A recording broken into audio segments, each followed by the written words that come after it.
on a cold and frozen Saturday morning. We are on the campus of Waterford High School for a boys and girls soccer doubleheader between the East Lyme Vikings and the Waterford Lancers. And you have it all live here on game day. Casey O'Neill along with Colin Delaney, the sports doctor, Keith O'Brien down on the sidelines. And we're ready to bring you ECC soccer action. And Colin, welcome back. We talked the other day about the various conditions that affect soccer. Well, we've got one condition today that stands out, and that is cold. Yeah, certainly a cold day today. Thankfully, the snow that came through yesterday is no longer on the field. Sun coming out, melting a lot of that frost off. Hopefully a great day for some soccer. Well, as we head into this doubleheader, we should let you know that Game Day is brought to you by the Burns Agency. Like Game Day, the Burns Agency is always local and live. We focus on local community, and you always have a live person on the phone. So remember, you buy better at Burns. And by Waterford Dental Health, voted the #1 best dental practice 6 years in a row by the day's Best of the Best Reader's Choice Awards. East Lyme taking the field in the visiting white on white. Waterford in the more spectacular blue. I like the Waterford jerseys today. And the Vikings will be heading right to left on your screen. The Lancers left to right. Goalkeepers for East Lyme is senior Owen Brown, and for Waterford, junior Tim Silva. Of course, we saw Waterford here a few days ago, Colin, in a 1-0 loss to Fitch, where the only goal was scored on an own goal when Waterford's Cody Brown accidentally got a foot on a cross, and I think Waterford was probably pretty disappointed with that result. They'll have to bounce back today. Yeah, for sure. Kind of a pedestrian first half last game, and a lot more action in the second half. Ended up being a pretty good soccer match at the end of the day. East Lyme, the more experienced of the two teams, a veteran group, a lot of seniors. They were, one of the premier teams in the conference over the past few years, and we expect Paul Christensen's group to be a, technically sound team. Right off the early going, Tazim Hoke taking it down the right sideline will get a Waterford throw on the far side. It should be interesting today with East Lyme. They had that, roughly 2-week hiatus where, talking to Coach Christensen prior to the game, his biggest concern is, they're 5 games in right now, and really they should be at the end of the season form, and they're still kind of in early to mid-season form. Yeah, and the season really is wrapping up as, cases explode around the country, and certainly here in Connecticut, the ECC doing such a great job of keeping its players safe, and already some cancellations for things like cross-country and swimming, but not here. Alex Ard for the Lancers. In the middle, stuck and cleared. Long ball by the Vikings, running onto it and clearing it is Flowers, Miguel Flowers, who we saw very stout on defense. He's a pretty, I want to say simple. He's simple in his approach, which is clear first, always play the man and make sure that he's never getting beat. And I think there's, he's not trying to do anything too spectacular back there, but he's a difficult person to beat. Some of the best defenders are guys who just sees the game well, reads it, and just does the simple things well. If you get too flashy in the back end, it can come back to bite you. Well, I can tell you already, as we see Paul Locken leading the charge, Waterford clearly got the message last game to try to keep the ball a little more transitionally. Here down in the corner with Zingis, and Zingis trying to do some footwork. Center, headed out, and then cleared. Reinhardt cleared it out for East Lyme, but Waterford already making a little more of a concerted effort to play the ball on the ground. Yeah, we saw a lot of the kick and run style, over the top style that was really struggling, especially in a wet field. Today's going to play very similar, Casey, even though it's not raining. Zavaleta with a bit of a breakaway. Out comes Silva for the sliding save. Good work off his line there with Silva coming out to take away that ball. If he sits back a little further, that could be an easy chance on goal for East Lyme. And we see already East Lyme clearly likes the matchup with Flowers out there. They want to challenge Flowers' speed. They believe they have an advantage with Zavaleta, and that time Zavaleta did beat Flowers to the ball, but a nice job Silva recognizing that, reading it, and coming out in time. It's crucial for a goalkeeper to know when to stay and when to come off his line. Nice job by Silva there. Waterford playing it down into the corner. Bousquet. Nice touch back now And there's going to be a push and a tackle, a little over-aggressive. Steve Gonzalez got a little over-aggressive for East Lyme, so we'll see a free kick here. Ard will take it. Very dangerous player, Ard. Left foot, crafty. I think he would probably say he was a little disappointed with his effort. He did not get the same results from some of these beautiful balls like that one right there. Far post, flick in front, and there were bodies and people flying towards it, but no one could get any meat on it, and it rolls out of bounds, and it will be a goal kick. I don't know if Ard could have put a better ball in that mix right there. I mean, gift wrapped it, bow on top. They just couldn't deliver on the end of it. But, certainly one of his, trademark service balls. Yeah, I don't know if it was the wind, which certainly affected play last week, or just, not quite having the same touch. But we are so used to him being a dynamic playmaker with balls like that, which just give maximum opportunities to his teammates. I think last week he would have said himself that he just didn't quite have the touch on the balls. We saw some corners that weren't exactly where he wanted them, and we saw some direct kicks that weren't exactly where he wanted them. And that ball right there is an indication maybe that he's feeling a little bit more precise today. Yeah, for sure. And you notice he's sitting up top today. He's playing right in the middle of the park up top, not his typical attacking center midfield spot, but now he's up top as that center striker position. I think Coach Bissett is looking for an opportunity to kind of get more involved in the scoring end. Enough sides on East Lyme. I think that's a great point, Colin, because we talked about shape last time, and we talked about what these two teams like to do, and how you can mix and match players, or even just assign players a slightly different role within the same shape. And we were a little surprised at how much Ard was playing, how far back he was. He really did not come up on many. They were trying basically to use Zingis, Busquets, and a few others to sort of be like lone forwards. I like seeing Ard up more. I think he is their best playmaker, and I'd love to see him and Zingis do a little. When those two touched the ball, that's when their magic happened. Yeah, it's kind of a catch-22 because he's certainly their most probably technical player and biggest playmaker.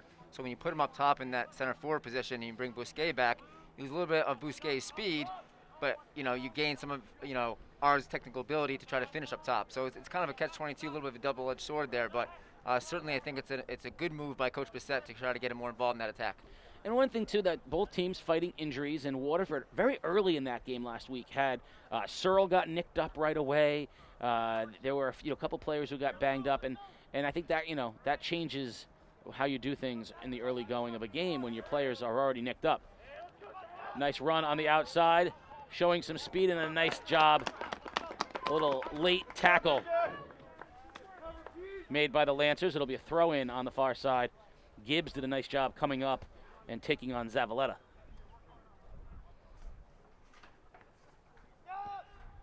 Much different game in general so far compared to the last game, on the part of Waterford and of course, not seeing East Lyme, but, definitely a lot more on the ground, definitely a lot of transition, a lot more action from the get-go. All right, I love this. Here's Ard showing speed. Look at him go down the sideline. Ard tries to center, puts it in front. And no one could get a shot off, though. Busquets tried to settle and get a foot, but he couldn't quite do it. It'll be a Waterford throw-in, but that was a much better scoring chance than we had seen previously. Ard just pretty much doing it on his own. Yeah, Ard turning on the jets right there, getting around the outside back, Steven Gonzalez, really moving that ball forward. And that's what we're going to see a little bit because, despite the fact that he's a center forward up top, Ard's going to come back and receive that ball and build through the midfield as well. Here's a touch from Busquets to Ard. Ard, nice job by Gonzalez. Takes it away. You don't see that often. We're going to get a trip on Ard as he got beaten. You don't see it very much, but Gonzalez that time did a nice job. Yeah, no, nice job by him just kind of being patient, looking for the opportunity for the ball to pop out and take it away. I think Ard is telling Busquets, too, that he had a chance that time to let a shot fly, and instead he kind of deferred to Ard. He's like, it's a sophomore deferring to his veteran playmaker, and I think Ard is saying, no, let that one fly. We're good. And that's probably one thing that you're going to see Ard probably trying to think about a little bit more is, he's so used to distributing the ball. He's got to take some opportunities on the attack. Cooper Pizzalia, one of their dynamic playmakers, down the left side and cuts in front and loses it. That was a nice job by Brown trailing him, and we'll get a goal kick for the Lancers. Cody Brown is on a mission today to, he doesn't want to see anything get past him today.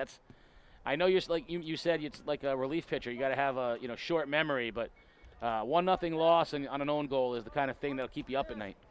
Yeah, for sure. But, credit to him, though. He got right back involved in it after that last, misstep last game. And, ball right back at his foot and did a nice job with it. So I think, that young man will find a way to rebound. Far side, trying to center, nothing there. Waterford tries to clear. Instead, a turn, and the shot sails high, and it'll be a goal kick for the Lancers. Northcutt had a chance to put a shot on goal and got a field goal instead. We saw Cooper do kind of his trademark, around the outside back, some speed. He's a speedy, pacey player. So, Waterford's got to be mindful of him, in their back end. He gets open field. He's tough to catch up with. I can tell you already now, the premier matchup that I'm seeing already is Steven Gonzalez, the senior, and Alex Ard, the senior for Waterford. They're marking, he's marking Ard wherever he goes. And there's Ard with a chance, gets out in front of Gonzalez. Gonzalez trying to make it up. Ard, and a beautiful sliding save by Brown. Yeah, great job by Steven kind of keeping that tight mark on Alex. And, Alex, a little bit of space, a little bit of daylight, gets that shot, but good job, keeper coming out there to make a big-time save.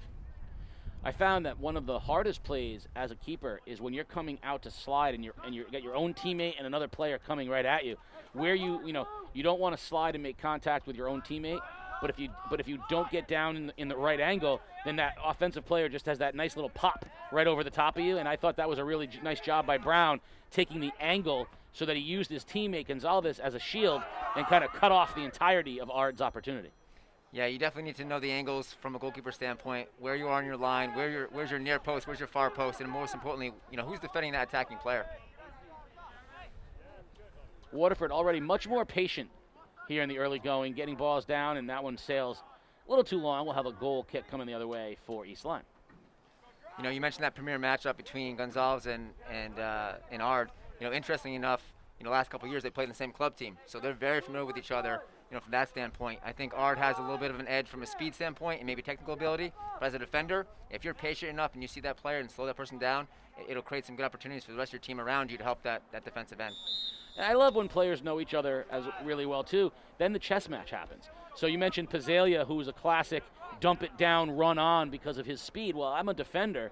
I know that move. I might cheat a little bit and try to cut off his run. I'm going to let him. I know he's going to do it, so I'm going to cut off his angle and try to stop him from being able to do it. And then does Pazzalia recognize that adjustment and instead maybe cut inside with the ball instead? I love the chess match that occurs when you know somebody really well. When you don't know a player, you tend to kind of play it straight. But these guys are no strangers between the regular season matchups over the past few years and, as you mentioned, elite soccer club teams. These guys know each other intimately. Yeah, when you get to this point now, speed kills. But at the same time, you got to play smarter, not harder sometimes. And if you are, a player with a good soccer IQ, it can certainly help you, even when you're matched up against someone who's maybe physically faster or physically larger.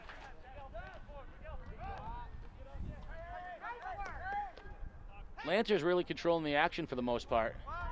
That ball's still live, and nope, whistle up. So we'll get a throw in for East Lyme. I've been very impressed Waterford controlling the action here in the early going and much more discipline than we saw.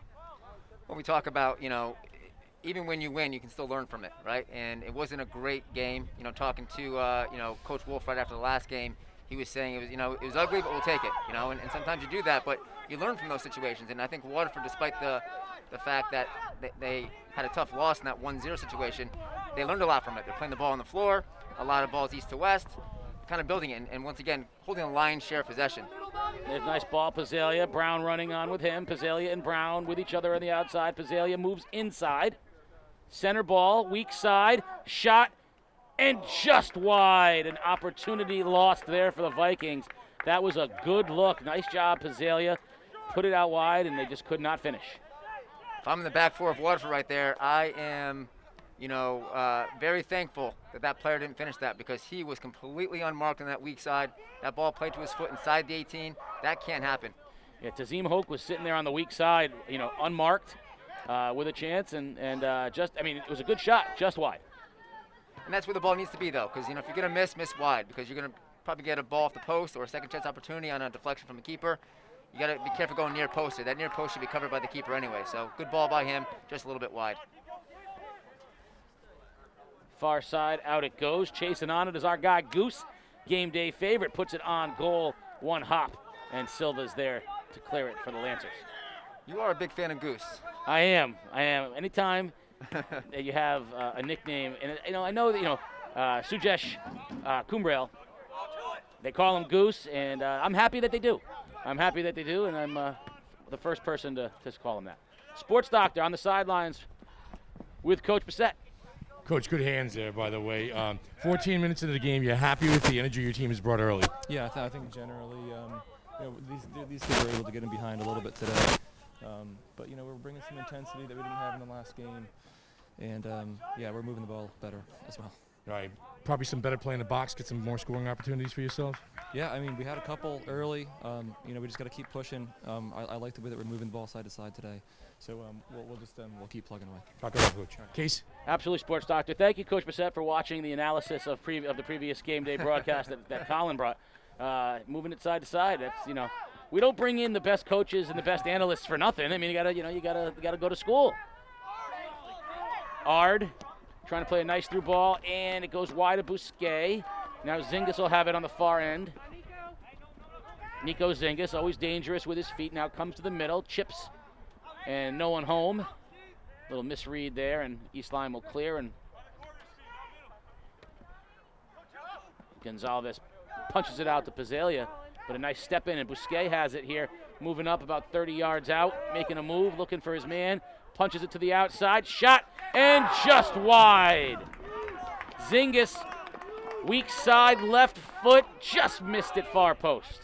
I think Zingis being out wide today, he was a little bit out wide last game too, but being out wide today with, Arden in the middle, he could have some good opportunities getting around that outside back here. I know you got Goose on that side over there, but in general, he's got the speed to get around there if he can.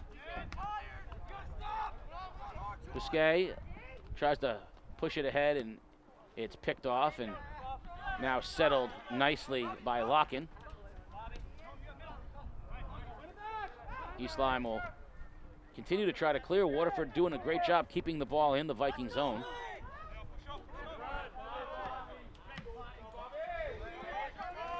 There's a Brown step through, little nice tackle and clear. Back it goes through the line to Locken. And I love that. That's calm, settle, play it back through your keeper. I think that's much different than what we saw from Waterford last time, where they were just playing north-south. I mean, they weren't playing north-south. They're just playing north. Right, yeah. A lot of direct balls last game for sure. And that's a great ball back to keeper, like you mentioned, Case. What I would like to see, however, is instead of him putting it right back in the middle channel, that ball's got to go wide. You put it right back in the middle, that could be another counterattack opportunity, for East Lyme there. Waterford much more aggressive to the ball than East Lyme right now. We saw last week it was 50-50 balls. Well, now Waterford's not even allowing them to be 50-50. They're getting to them ahead of time and winning these matchups. And Pizzalia, I like this, switches fields. Out it goes to Goose. Yeah, that's a great switch right there, and then out the other side. I think Waterford today, Case, is playing a little bit of a chip on their shoulder. I think they're a little bit, upset, maybe a lot upset about that, tough loss last game. But in general, I think you're going to see a lot more energy and certainly a lot more diligence about keeping that ball on the floor. Ben Thompson and Nico Meneses into the game for East Lyme. They will give Reinhardt a breather, and also Gonzalez comes out. So there's your first. Now let's see how they switch. And immediately we look and we see James O'Connor, one of the veteran defenders of East Lyme, sliding to the middle. So he'll have that Ard responsibility. Throw in East Lyme.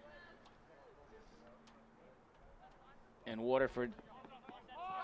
Now see, there's an example where I don't think that ball just needs to be turned and cleared like that. I think there was a chance to turn. There was nobody on, and you could turn and distribute from there. And that's a communication thing. I don't blame the player necessarily. I'd like to talk to the defender. And the keeper came out of the box. Brown came out. Owen Brown, the East Lyme keeper, came out. And what's the whistle here? He's pointing down the field. I think it's a ball. They're going to say that. It's a neat. Yep. We're going to get pushing on Waterford. So when Brown came out, we had a push on Zingis. And so Zingis is – see, I do like soccer players are the most polite of all the sports. Hands behind the back. Sir, hands behind the back. Sir, may I respectfully disagree with your position on the said foul incurred by myself? Sir, I believe that you have the sun in your eyes. I mean, they could be almost disrespectful. You wouldn't even feel it, man. It's really soccer. Very, very polite. Now picture some bald guy from Scotland with 3 teeth saying it to you, and you know what they deal with in Europe. Yeah, it's a lot of 3 Blind Mice references. You said something on our first broadcast together that I am going to completely steal, and I may have already. In the corner, Zingis, and that is there are wins and learns. And I really liked that because Waterford clearly took that last game, and instead of treating it as the other L word, they treated it as a learn. Because the way they're playing today is a complete having gone to school on what we did wrong last time. Yeah, and that's a credit to the team. It's a credit to Coach Bissett. It's hard to turn that page in a short period of time like that, but certainly, they have the tools to do it. And today, it seems that they're taking that opportunity.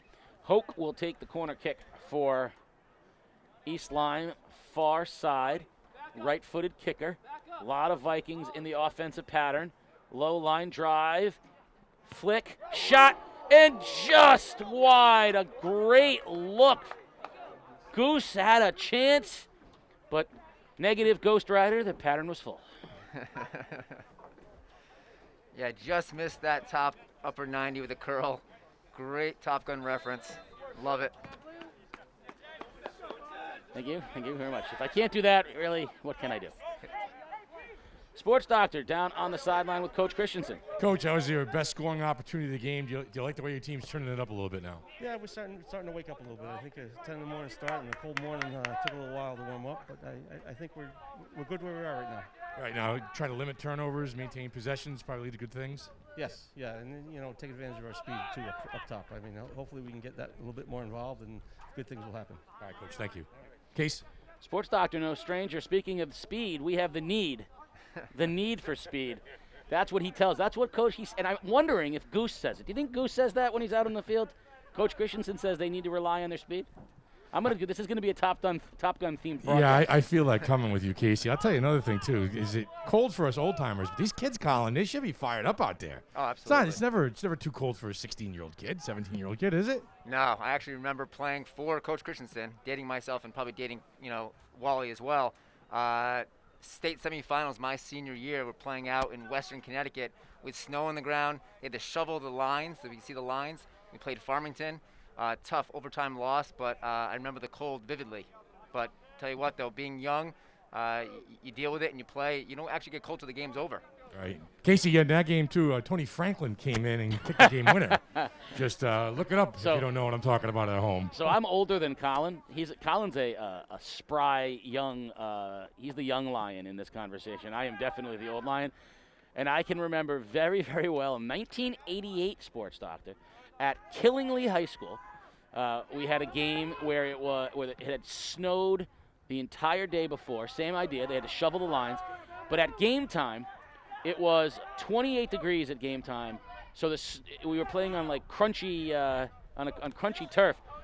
I took a ball off the inside of the thigh in like the second minute of the game, just a bullet, which felt like getting hit with a boulder. And because of how cold it was, I didn't feel a thing. So I just played the whole game cold and numb till after the game. 6 o'clock that night, you probably couldn't walk. It looked like I had a watermelon popping out of the side of my head. A shot at just wide. Silva dove, didn't have to make the save. East Lyme, Pazzalia that time had a chance, but went just wide. And East Lyme definitely turning up the intensity here. They've had now 4 scoring chances here in the last 3 or 4 minutes. Yeah, Cooper is a quick player on his feet, but at the same time, a very quick shooter himself. So you can't give him much time or daylight at all. He will take those opportunities just outside the top of the 18, just missed wide there. Lock in, dumps down in the corner, running onto it is Heenan. Now a nice tackle out there by the Vikings. We're going to get a whistle, however. You're going to say he shouldered him. So Heenan, who is not a big guy, got knocked and bumped out of the way by O'Connor, who is a big guy. And Yeah, that's a close call. I mean, it could be a size situation, but you know, it's 50-50, shoulder to shoulder. As long as you don't, you know, charge into him, it should be clean. Well, it's actually it was Tucker Mazzulli, who, by the way, is built like a middle linebacker. Tucker Mazzulli's built like a freight train, so I think that was just a big guy, little guy collision kind of a thing, and Sure. so it'll give a good chance here in the down at about the, almost a lateral shot here. This is where that left foot, it can be real dangerous. East Lyme's choosing not to put anybody on the near post. Hard, over the top, and just in front, over the top with Bousquet with the head ball. That's a goal if Bousquet can keep it down.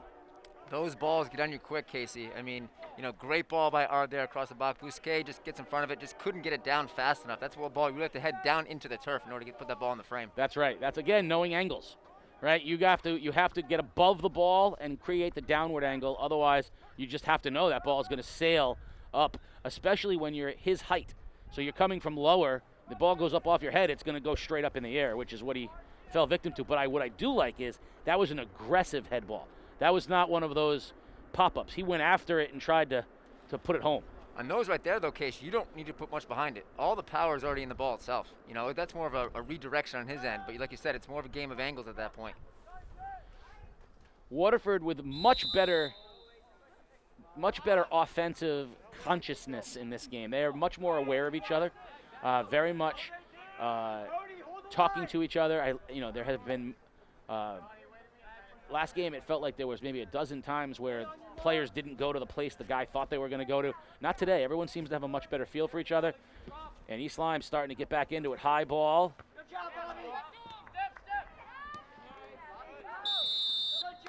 Yep, and there's where your whistle. It'll be Waterford ball. So nice job as we're down just about 15 minutes. So, we've played 25 minutes of this game, and I will say that 25 minutes has gone really quickly because this has been a much better played game. Yeah, a lot more action, not just box to box. You're getting inside that final third in the 18.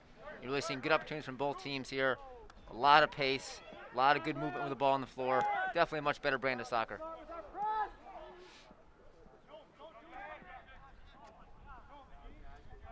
Hoke mad at himself on the far side. He tried to punch it out to himself, and he punched it out of bounds instead. So Waterford with the throw. And now the Lancers playing it back through Miguel Flowers. Nice patience out there by the Lancers.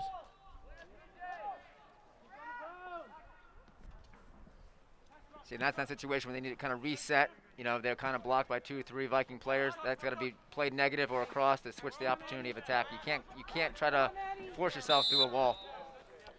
Arcelis is going to get called for bodying up Meneses. Ard with the steal. Now come the Jets. Ard trying to get his angle. Puts it in front. There was no one there, and Brown came up. Yeah, that's a situation where you got to get more guys involved in the attack. Ard had a great breakaway there. You got to get some guy in the horses up here. Really push through the middle here, be an opportunity. There's no way he's going to get a shut off of that angle. He's going to play across the box, but nobody was there. Great boot off the foot of Brown, 60 yards in the air, and Flowers went up and dropped a head on it. I want to give Ben Thompson some credit that time because Thompson did a really smart thing. He didn't try to run with Ard.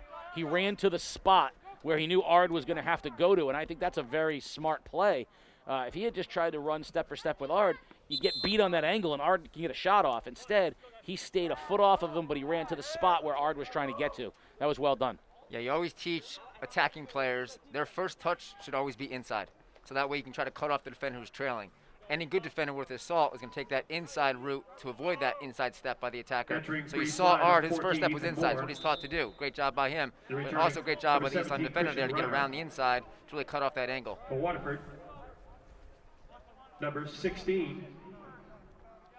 Searle back into the ball game for Waterford.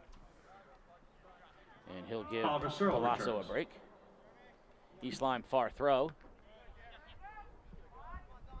And the name we haven't said in a little while, he's on the sidelines, is Zingis. We're going to see when he gets back in the game. Here's Arcelis. Tries to get it out wide to Bousquet. And Bousquet gets stuffed. Yeah, I think the word on Zingis was an ankle issue. I think he's cleared to go forward. I think it's one of the situations where it just takes some time to kind of get back to your 100% strength. But I think for him it was an ankle issue. And, you talked also about you know, once you come out, it's hard to get loosened back up, especially on a day like today. Oh, yeah. You're going to tighten up really quickly. Yeah, it goes back to the philosophy of, you know, warm up and stay warm, go right into the game. You know, it's tough to warm up, leave the game, and go back in, or warm up and sit in the bench for 10 minutes and go in the game. Zavaleta, who's on the near side now, is going to get a East Lyme throw, and so they're going to bring Thompson all the way down from his defensive spot to make the throw, which indicates that this is going to be a offensive chance. So Thompson probably has a strong throw, and they're adding an extra player into the mix here. Even if it's not a strong throw, which that really wasn't, you know, getting that outside back to take the throw, it just allows all your attacking players to get involved, you know, on that basically set piece. I've always been a big believer of using your outside back to throw, even if it's just an average throw. It just gives one more attacking player an option. Goose put it on goal, but wide. It'll be a goal kick for Waterford. Silva will take it, and he'll play it out to Brown. Brown dangerously going back through the middle, though. I've never been a huge fan of that. No, got to stay wide for sure. You're right. Nice little 1-2. There's a run on the side, and it's going to be turned, and Mazzulli will clean it up for East Lyme. He punches it out, and the Vikings will try to reset and go laterally through the middle. Goose loses it. Arcelis now. One touch. Ard. Back to Arcelis. Arcelis tries to get to the left foot, and there's a nice job coming in and through was O'Connor, and he got a deflection to Brown, and East Lyme dodges one there, and Brown now with that big foot. Yeah, a little bit of a heavy touch there, you know, by the attacking player trying to get through. If he keeps that ball a little tighter, he might get that shot off. The heavy touch got himself caught up by the defender. You see, now there's to me a heads up. Ard sensed the hard charge of O'Connor and just kind of let O'Connor get to the ball because he knew that he was going to be the one that knocks it out of bounds. I think that's just, I mean, I don't know that you can teach something like that. That's just savvy. That's experience. That's just, you know, being there before, understanding that, you know, what are my limitations, you know, what's coming at me, and how can we keep possession? That's what it comes down to. What's best for my team right now? Two guys both charging for the ball, and Ard thinks to himself, well, whoever gets there first isn't going to be able to keep it in bounds anyway, so let him get there first. Right. That's just, I can't say enough about little plays like that, and you maintain possession that way. Savvy for sure. East Lyme will have a throw, far side. We're under 10 minutes now. No score here at Waterford High School. And looks like Zingis will be checking back in. That'll be a goal kick for Waterford, and Zingis will, in fact, be checking back in. We should let you know that Game Day is brought to you by the Burns Agency. In your neighborhood, taking care of your home, auto, business, and life insurance needs since 1932. At the Burns Agency, you'll always get a live person, never a voicemail. So remember, you buy better at Burns, and by Waterford Dental Health, where your smile and your dental health are their top priority. 177 Boston Post Road in Waterford. Casey O'Neill along with the coach, Colin Delaney, the sports doctor, lurking, ready at any moment to pounce on sports soccer knowledge. Heenan in the far side for Waterford, and well defended. Mazzulli was one-on-one with him, and it'll end up being a goal kick. You know, one name we haven't talked too much about is Noam Sokolowski. Waterford, number 21, Nico Zingis. You know, sitting in there in that holding center midfield spot, that's a big responsibility today. You got Bousquet, who's playing the midfield today, opposed to forward, and then you got Ard up top. So he's kind of sitting between those two. He's got to make sure he, you know, interrupts that traffic, you know, east to west and north to south, because if he doesn't, there's a big hole right there, and a big hole for Waterford on top of the 18 could be a problem for East Lyme.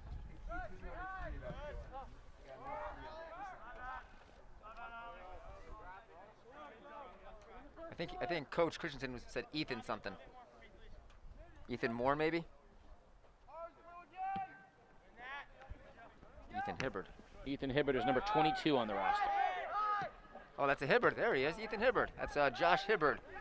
We know Josh. Former Daniel Hand lacrosse coach, youth coach extraordinaire here in East Lyme.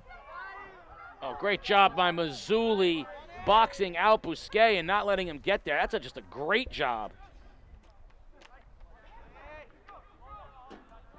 Good to see Ethan getting some playing time out there. Good little player. Hibbard, the junior.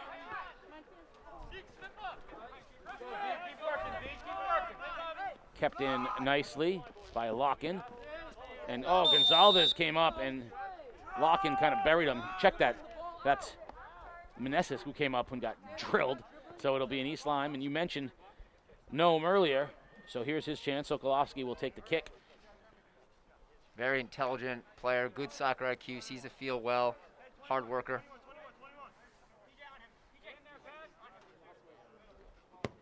High, end over end, and Silva will come up and clean it up for the Lancers. And a southpaw in his own right. End over end of a soccer ball. It's one of my go-to phrases. I know it seems wacky and undoable, but, the whole world is a circle, Peter, collapsing over on itself. Top Gun references, end over end. He'll be here all week, ladies and gentlemen. A few years ago, I made an end-over-end reference on a soccer ball, and the great Peter Wappy said, Case, it's a round ball. Does it really have an end in which to go over? And I said, yes, it does. It's that I should say, that dimple over dimple, it's flipping beautifully well done, but I'm going to have to work on my literary prowess here. I'm, spinning like a, rotating like a planet. Maybe I can say that next time. Okay. You're an educator. You gotta help me out. Give me some similes. Like as or so. Let's bust out the similes here. Throw in near side. Gonna try to. There's Hibbard just into the ball game.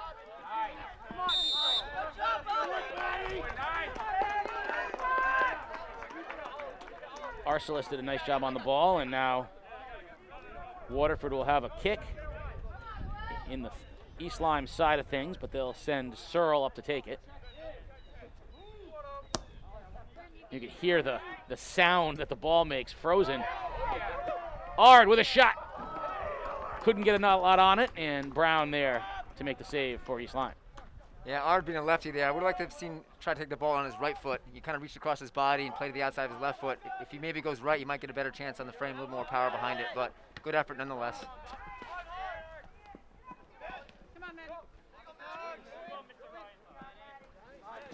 Oh, nice slide tackle from Arcelus. Yeah, great tackle indeed. Energy turning up here with 5 minutes remaining, now 4:50.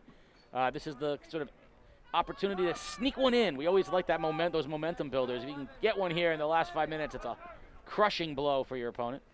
Yeah, especially because there hasn't been too many big opportunities lately. They've been, very much box to box, not a lot of balls in the 18 like it was probably the first 20 minutes. But, yeah, if they can grab one here, Case, either side, that's going to be a big momentum shift going to the next half. Meneses over the top. Hibbard running on, and Brown does a great job shielding and lets Silva come off his line. Heads up play that time by Brown.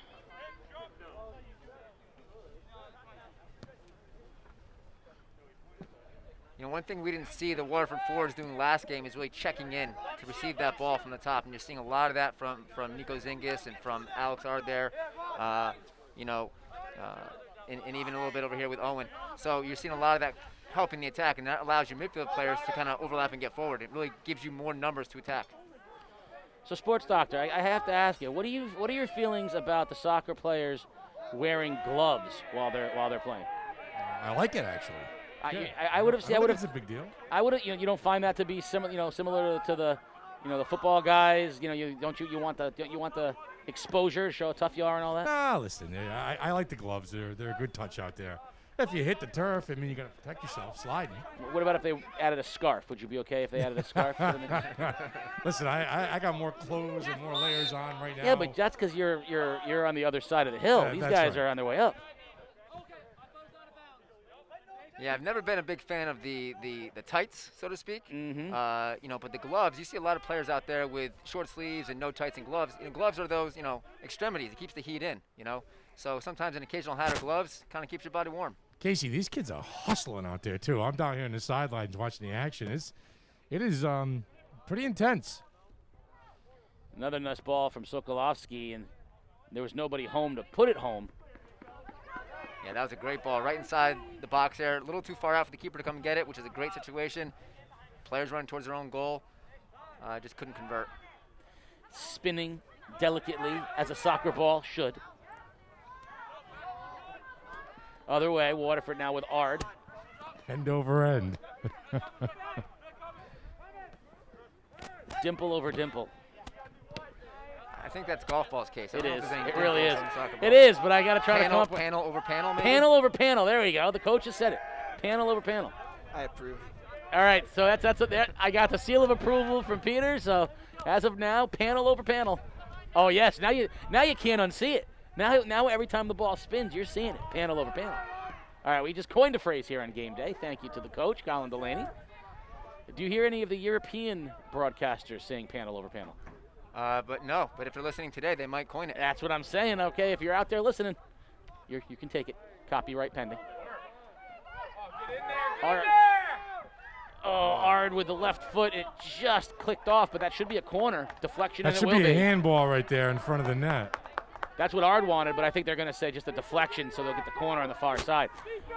Now, I'm a little interested that Ard goes down to take the corner on the far side. They're going to let Zingis do it, okay, because with that left foot, this side, near side, makes perfect sense. Far side, I think I'd want Zingis on this. Yeah, you got to have either Nico or Alex in the box, depending on what side you're on here. You can't have, both on the outside. It's a waste.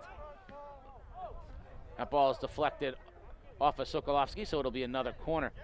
I don't love the short ball that's as far out as Zingis just put it, because I don't really think there's anybody there for it. This has got to get up in the air a little bit more. There's that low line drive, flick and cleared. That was better. To me, a corner kick needs to be in the head area, even if it's the hard line drive one, because otherwise it makes it too difficult for people to see it, and it makes it too difficult for people to get any real attack to it. I can head the ball into the goal. I can't really chest the ball the same way. You might have been able to, but I couldn't do it. Yeah, I'm always thinking like roughly 6 feet up, because even someone who's shorter can get up in the air for a 6-foot ball. Silva dropped early, defending the low shot from Zavaleta.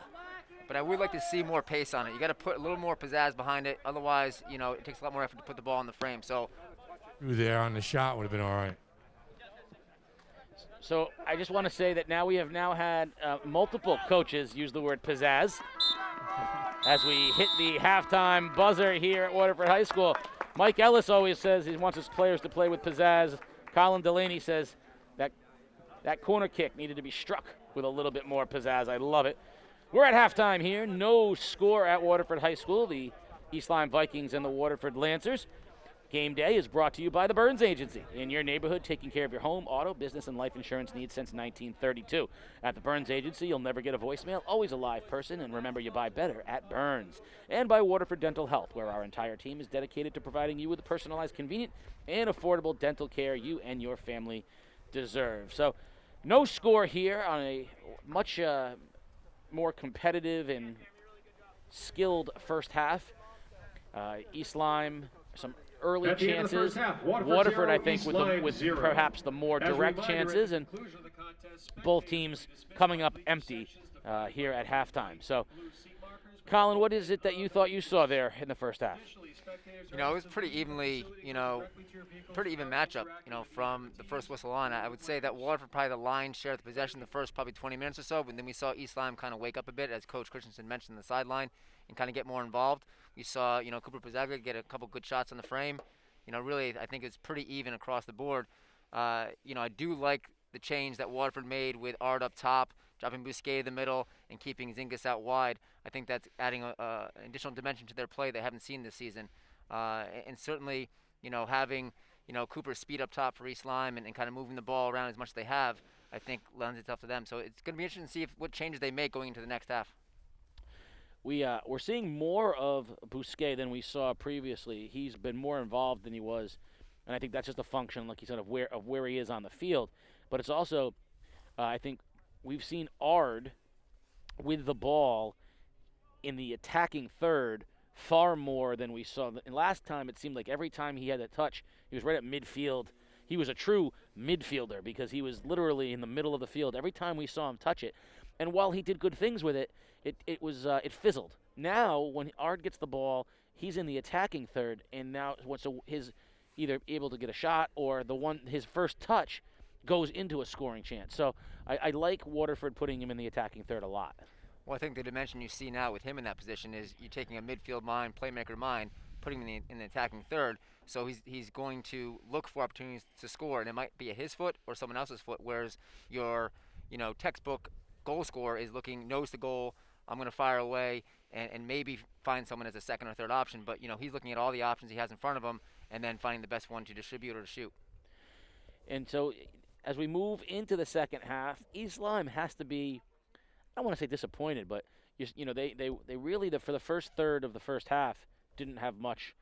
And then they started to get some chances, and you heard Coach Christensen talk about them picking it up. And then it really fizzled again late in the game, in the half. So, of the 40 minutes, I'd say there was only maybe a 10-minute block where they were really pushing things offensively. What changes do you think you have to make, or how do you have to play differently if you're East Lyme?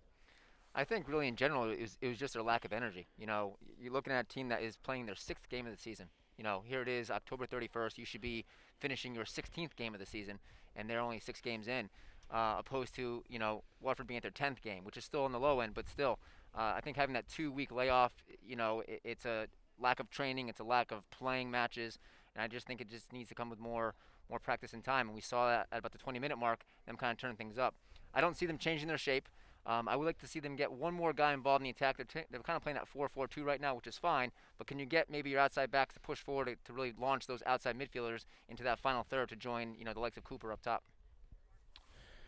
Well, we had a chance to talk earlier about the cold. It's definitely no longer uncomfortable.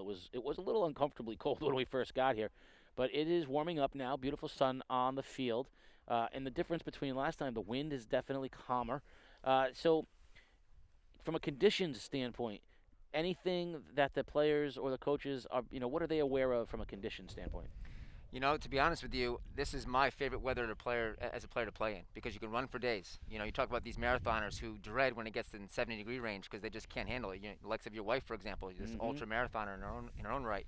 But days like today where it's, mid-30s, even low 40s, it doesn't tax you as much from a cardio standpoint. So I actually used to love running these games. It just comes down to, understanding that the ball is still going to skip a little bit more. You still got a little bit of moisture from the frost on the ground there. But really, from a condition standpoint, it's a beautiful day, not a cloud in the sky.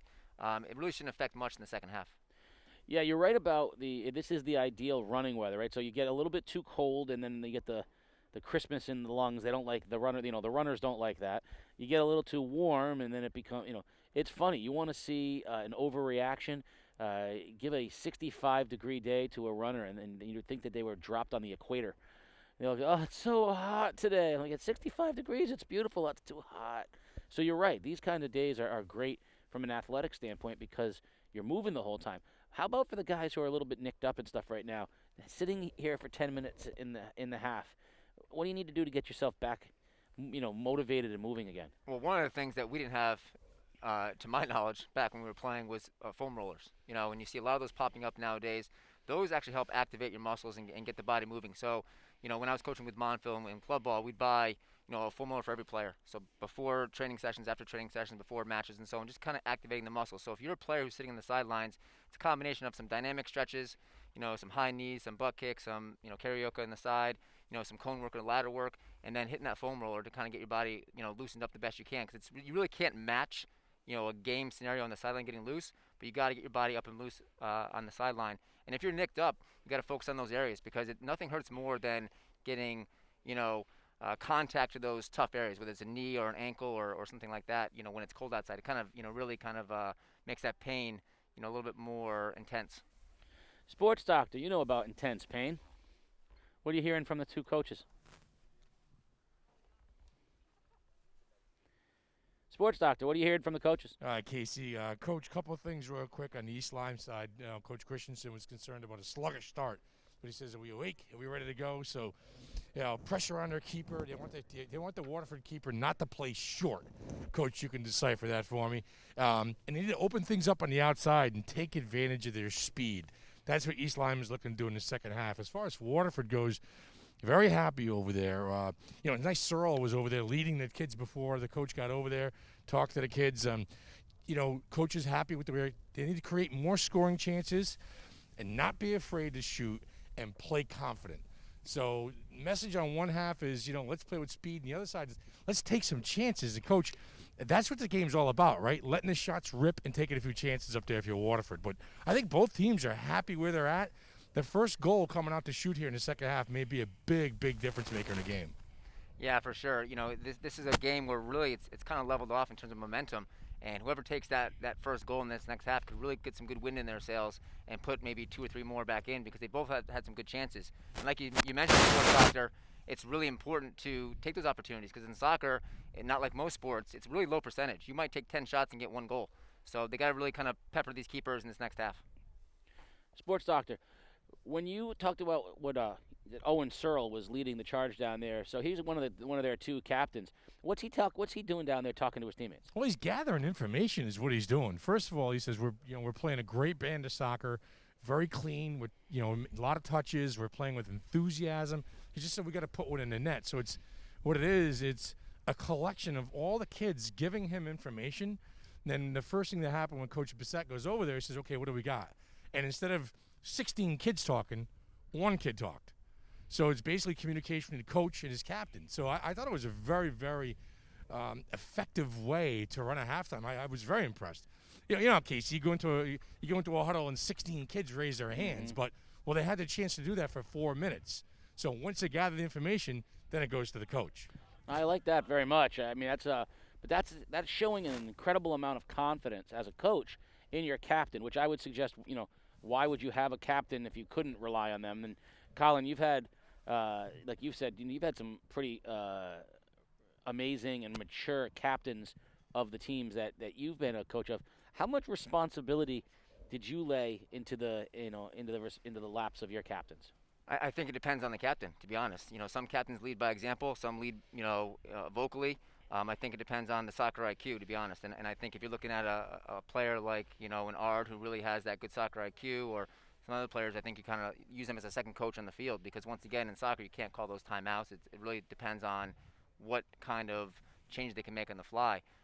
But in general, I mean, the captaincy is not just, a shiny thing on your arm. It really has a lot of responsibility behind it in training sessions, in matches, on the field and off the field. So really, you are putting a lot of responsibility on those captains. It is something that is earned. Did you choose the captains, or did you let your team choose the captains? It's funny. Initially, I let the team do it early on, because that was what the predecessor did. But over the years, it became a situation where we didn't name it until after Labor Day of the current season. It was all based on what we did in the off season leading up to that point, because we want them to earn it. If you have kids do it, sometimes it becomes a popularity contest, unfortunately, these young kids. But at the same time, I felt it was a situation where from the time the season ends, right around mid-November, until the next year, August, September, what are you doing to help your team get better in the offseason? Because we can't coach these kids in the offseason. What are you doing in the weight room? What are you doing getting the kids together? What are you doing to try to lead that charge? And then typically Labor Day is when we made that choice, and we found it to be really effective. Well, we're about ready to start here, the second half at Waterford High School, 0-0 or 0-0, as I've heard it said on a couple of occasions. Sports Doctor, tennis would be love. Sports Doctor's a man of many. He knows all the soccer lingo, sports lingo.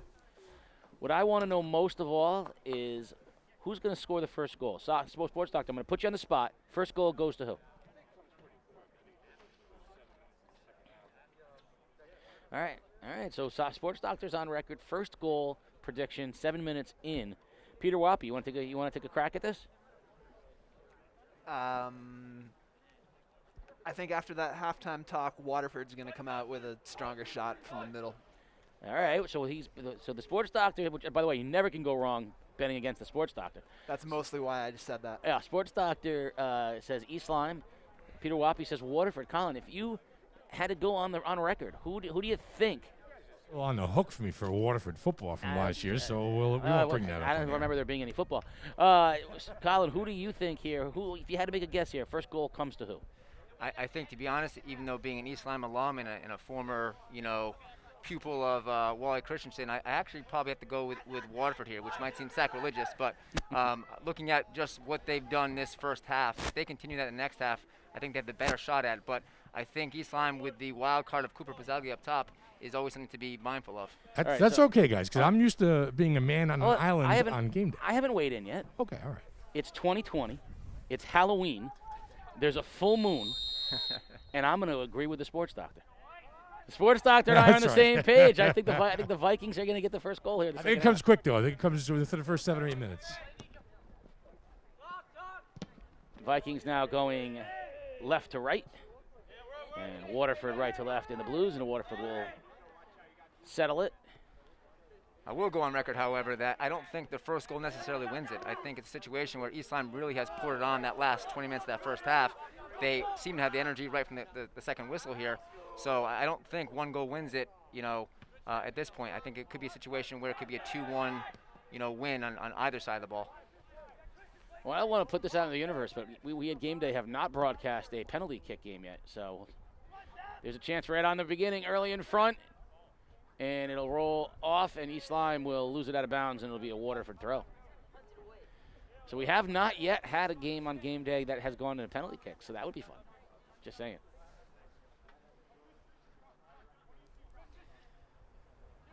Waterford with the throw. Battling far side, and into the middle it goes on the foot of the Lancers. Long ball to nowhere.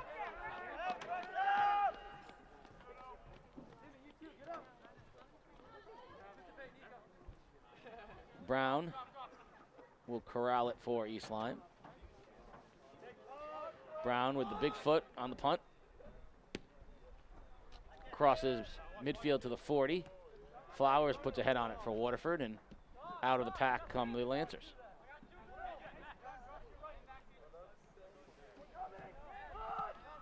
Well, we talked to Coach Christensen in the first half, a little bit about just the energy, and you're seeing, a lot more energy from this first whistle of the second half out of his Vikings.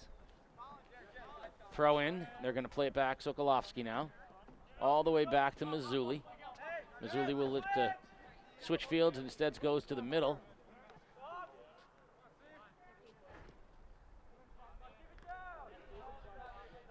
So we saw Gonzalez that time put the ball in the air, and you could hear immediately, that ball needs to stay down, right? That ball is better, that's better suited, maybe harder on the ground to his teammate that time instead of popping in the air like that, which allowed Waterford to run on. Every ball in the air is a 50-50. It really is, and you're taking your skill out of it, and it just becomes a physical matchup of who has the ball first, who chests the ball down first, and it's not a possession-based ball. Ball at your foot, much easier to possess. Keep that ball on the floor, you're going to hear a lot of that, and I think both teams did a great job in the first half of doing that. They shouldn't get away from it. Waterford, good talking. And that's one of those things, Casey, where even on a throw-in, throw to his foot. Don't throw to his chest. Don't throw to his head. Even right there, if it bounces up, now he's going to settle off his chest and bring it down. Or if it's head ball, throw it right to his foot, so that way it's a one-touch possession. Waterford picking it up here. Bousquet. Touch to Zingis. Zingis. Be a throw in on the clear on the near side as Goose stepped up, and you're right though, right there, all of that settling that just occurred off of that throw was all unnecessary. Nice job, Bousquet, plays it to himself, right foot, no one's closing, can he get there? And he can, but he can't get enough on it. Yeah, a little bit of a heavy touch there. I like the run the Bousquet made, and maybe a step away from being able to put a real good shot together. Instead, East Lyme goal kick.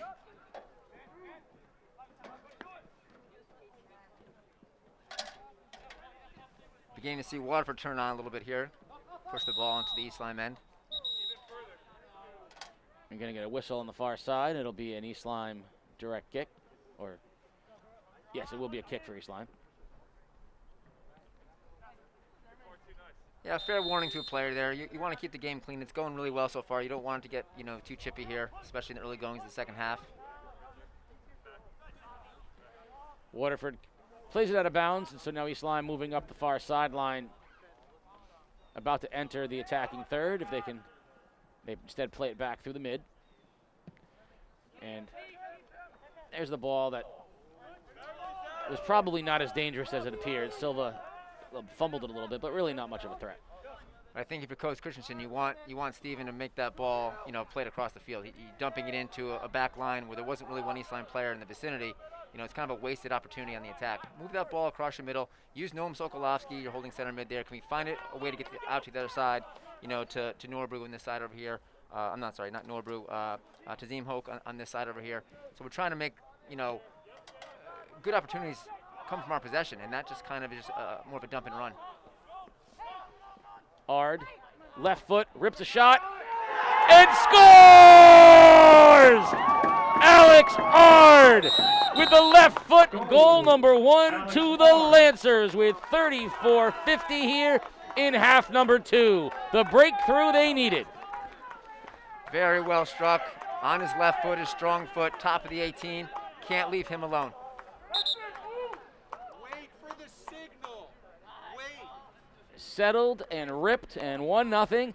And if we've learned anything, it's that the sports doctor and I cannot win when we're on the same page. But, Colin, I think you're right. I mean, that was within the first 7 minutes of the half. So you had that right, sports doctor. But what I think that means, though, is that 1-0 is certainly not going to – I don't believe 1-0 is going to be the final score of this game either. No. East Lyme is not a team to sit down. Coach Christensen, doing this a long time, excellent coach in his own right, and certainly these boys will play for him and play hard, and I think you're going to see a lot of energy from these guys to get that goal back. Yeah, I have a lot more confidence. I had, after watching Waterford last week, I was not sure they were ever going to score a goal, but it was clear today that they had a better set. I think East Lyme, there's no way I think East Lyme gets shut out. I think East Lyme has got too much veteran leadership out there and too many offensive-minded players. They're going to score a goal today. The question becomes whether Waterford can put another one together, and I absolutely think both teams are capable. That was just the skill of a player like Ard, but now it's going to further up the intensity for East Lyme. Yeah, for sure. Sports Doctor with Coach Bissett. Yeah, Coach, one of the things you talked about at halftime was don't be afraid to shoot the ball and on cue. Well, yeah, that's what you want from these boys, right? Well, it's Alex, and he's going to shoot that ball, so it was more for everybody else. So we'll see if anybody else can shoot a ball today. Alex, we're fortunate to get him up top this morning, actually. But there's no doubt in my mind when that ball comes across, he's going to take that shot, and it'll be on frame. Right now, how important is it now to play a little up 1-0? Play what? Play up 1-0.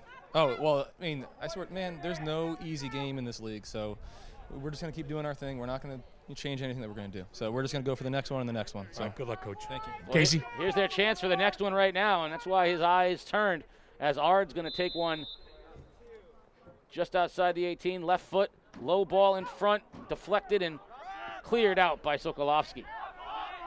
A little bit of a change there. I'm not sure if Arden meant to play it low or not, but a little change there. Most of his balls have been in the air and curling in. Not a bad idea, if that was the intent. Fancy footwork from Gibbs. Far post and no one home. Yeah, Gibbs is a little bit of an unsung hero. He's got some good foot skills, some quick feet, and definitely able to get around the outside back there. Put back in by Locken and cleaned out by Brown for the save.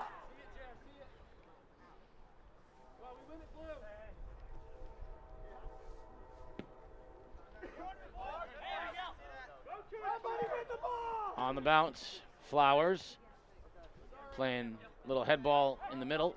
Waterford comes out of it though and misplayed and out of bounds. It'll be an East Lyme throw.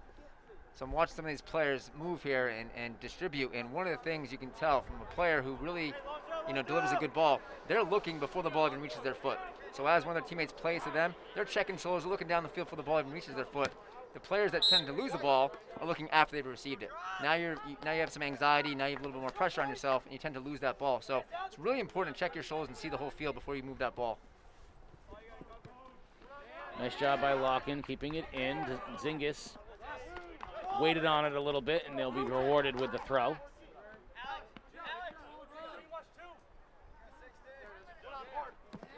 Ard, beautiful job, shielding his defender. Now chips it into the front, in the middle, off the chest, and off the line comes Brown, and he beats Searle to the ball. Yeah, good field vision, seeing that run through the middle, putting that ball in a dangerous spot.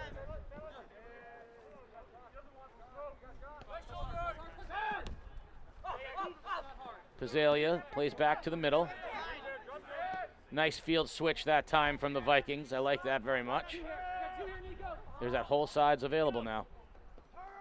Yeah, they got to find that weak side case. It's wide open for East Lyme. They typically have a situation where they've got 2 players. Now you're seeing Ard drop way in with that presence of mind. Hey, these guys are open on the weak side. I got to get there. And watch Ard step in right there. Perfectly done as he intercepts the East Lyme ball.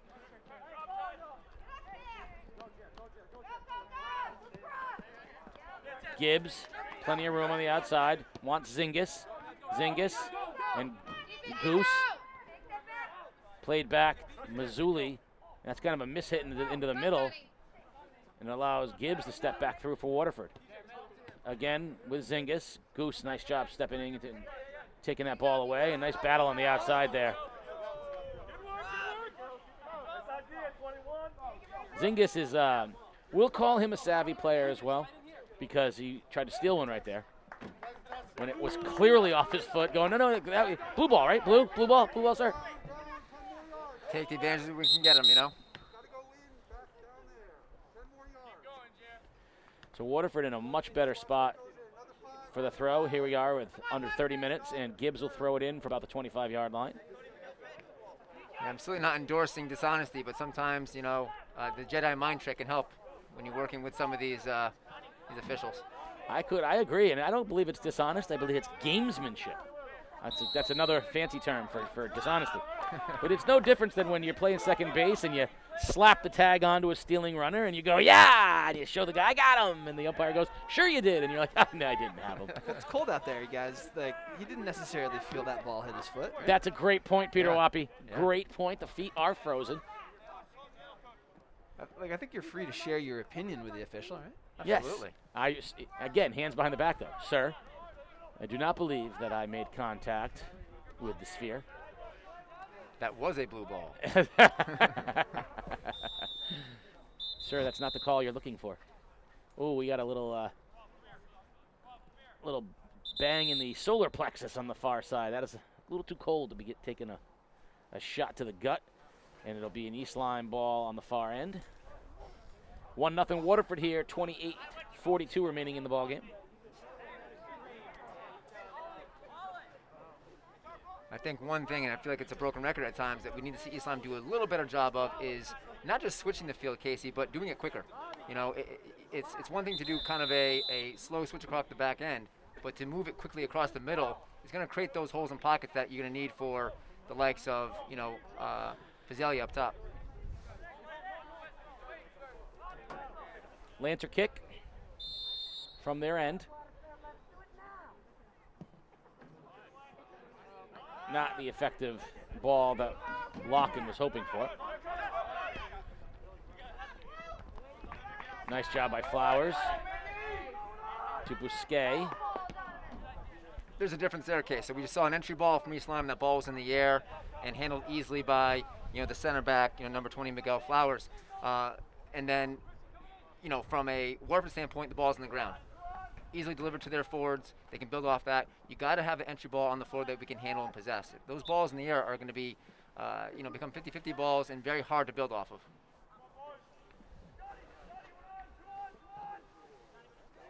Waterford, Bousquet puts it over the top, looking for Ard. And Brown will come off his line.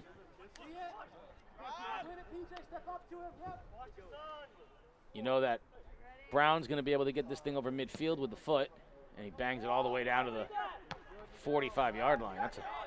That's a heavy ball, too. And not a ball that you love chesting or heading, that's for sure, on a cold day like today.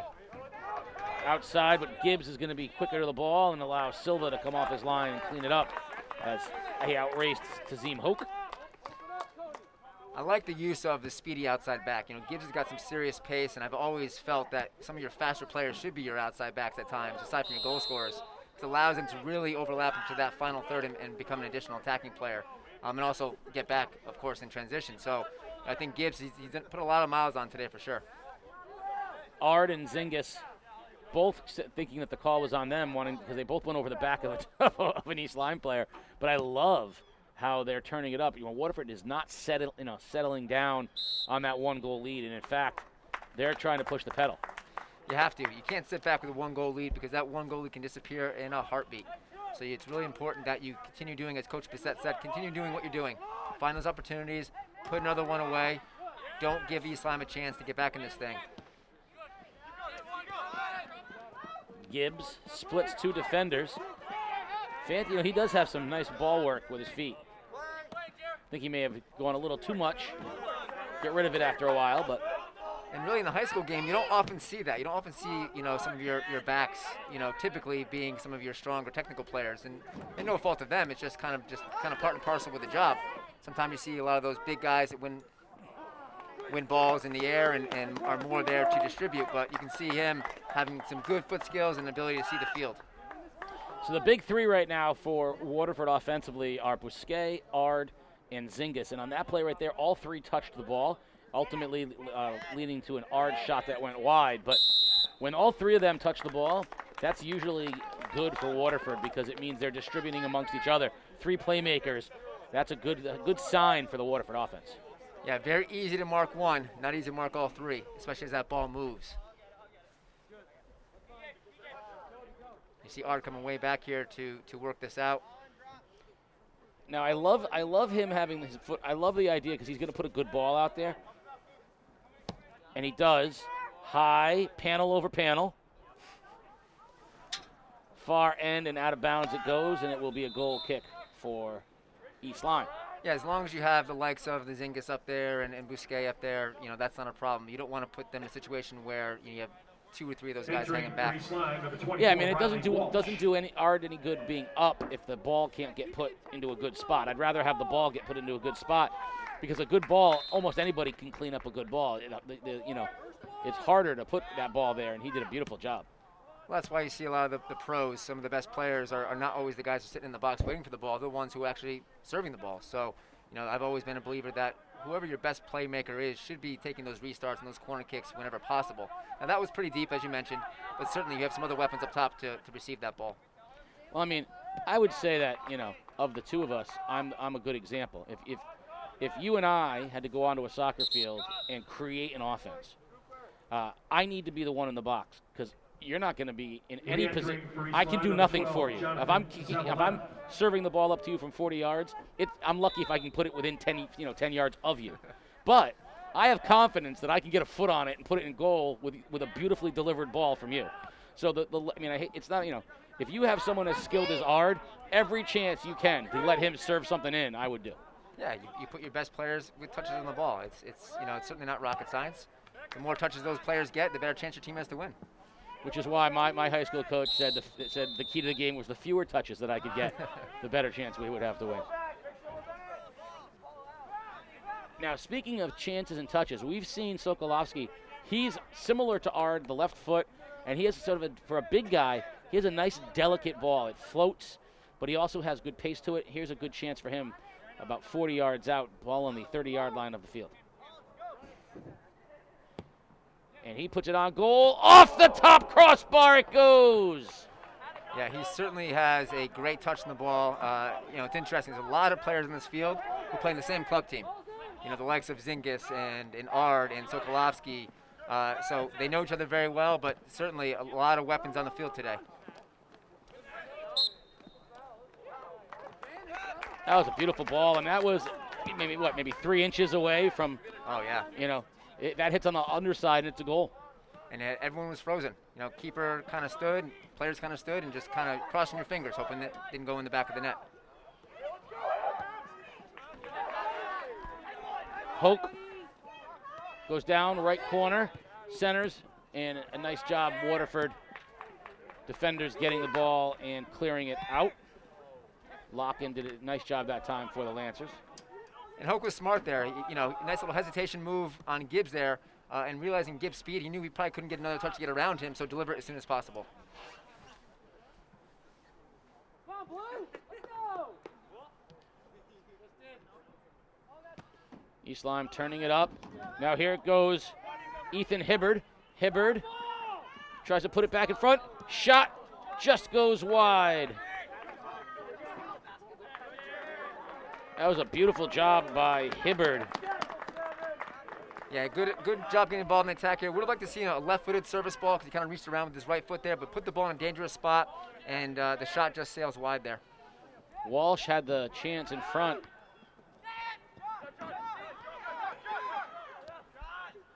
North cut, plays it back, and Sokolowski.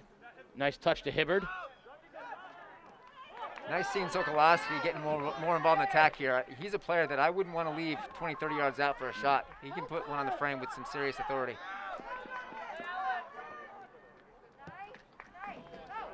Lancers in the other direction. Ard, head ball to himself. Can he get there? And just stepping through and kicking it just out of Ard's reach was O'Connor. That's a great matchup. I mean, every time, the more I watch Ard play on the offensive end, though, the more I realize that he should be up there. I mean, his ability to create his own shot is uncanny. And he's got deceptively fast wheels. He doesn't look that speedy, but he's got a way to separate himself from those defenders in a foot race. He has great body control. Zingis puts it out, top of the 18, headed back in, shot, and a goal!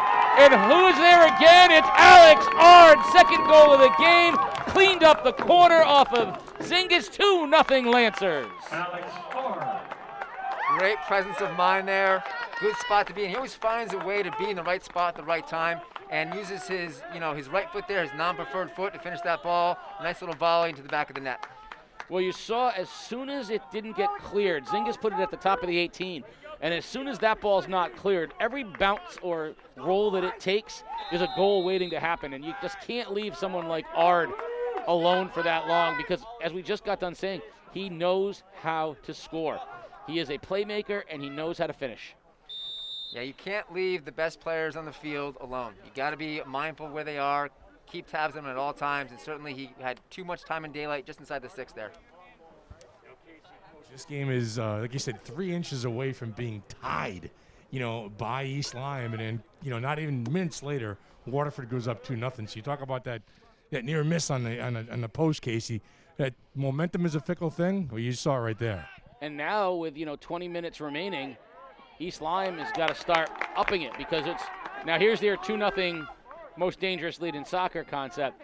20 minutes, though, is not a lot of time to score 2 goals without risking giving one back again to Waterford. So if you told me right now that this thing ended 3-2, it wouldn't surprise. I mean, I wouldn't surprise me, but I think it's more likely right now that East Lyme is in danger of giving up another goal because they're going to have to start selling out a little bit up top.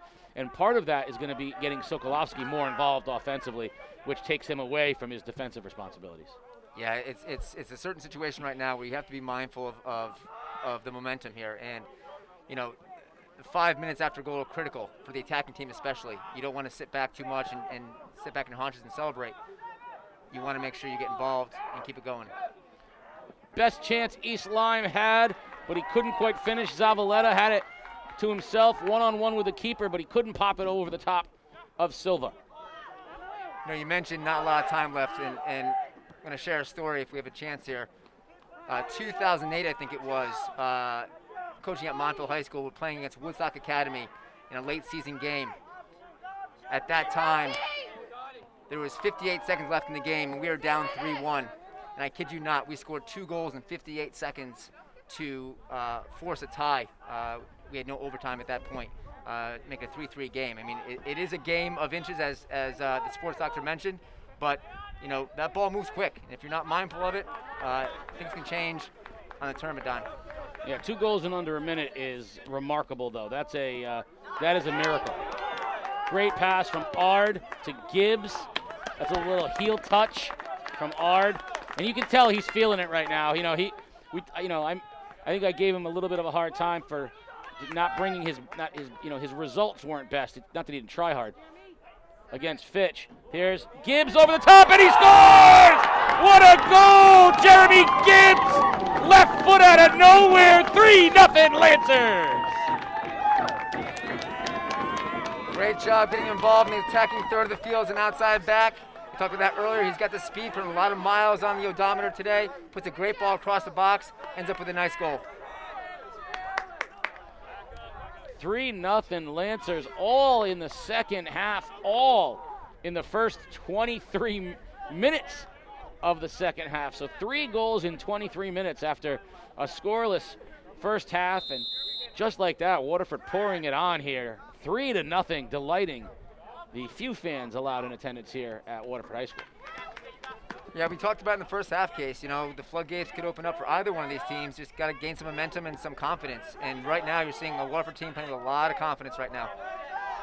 Well, I mean, we talked about, great players and their ability to elevate their team. If there's never been a better example of that than the play of Alex Ard today. I was giving, like I said, I was, suggesting that though he played hard against Fitch, it just felt like he was a little bit off. His touches weren't exactly. We're so used to him being exceptional, and he wasn't exceptional. He may have been just very good, and that's a lot to put onto a 17-year-old or an 18-year-old kid. But today, from the very first touch, it was clear that Alex was in rhythm and felt it. All of his balls from the very first one that he had today were exactly where they needed to be.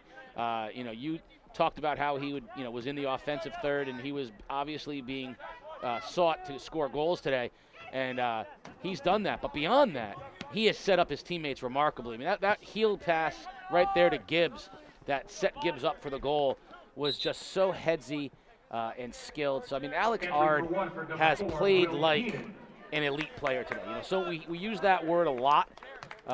He has played like the best player on the field. Yeah, he's one of the best players in the league.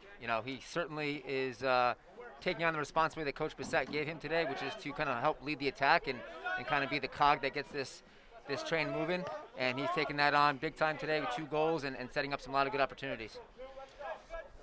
So I grew up with Alex's father, Chris, who is just an incredibly decent guy. Was from the minute as an 8-year-old kid, he was a decent guy.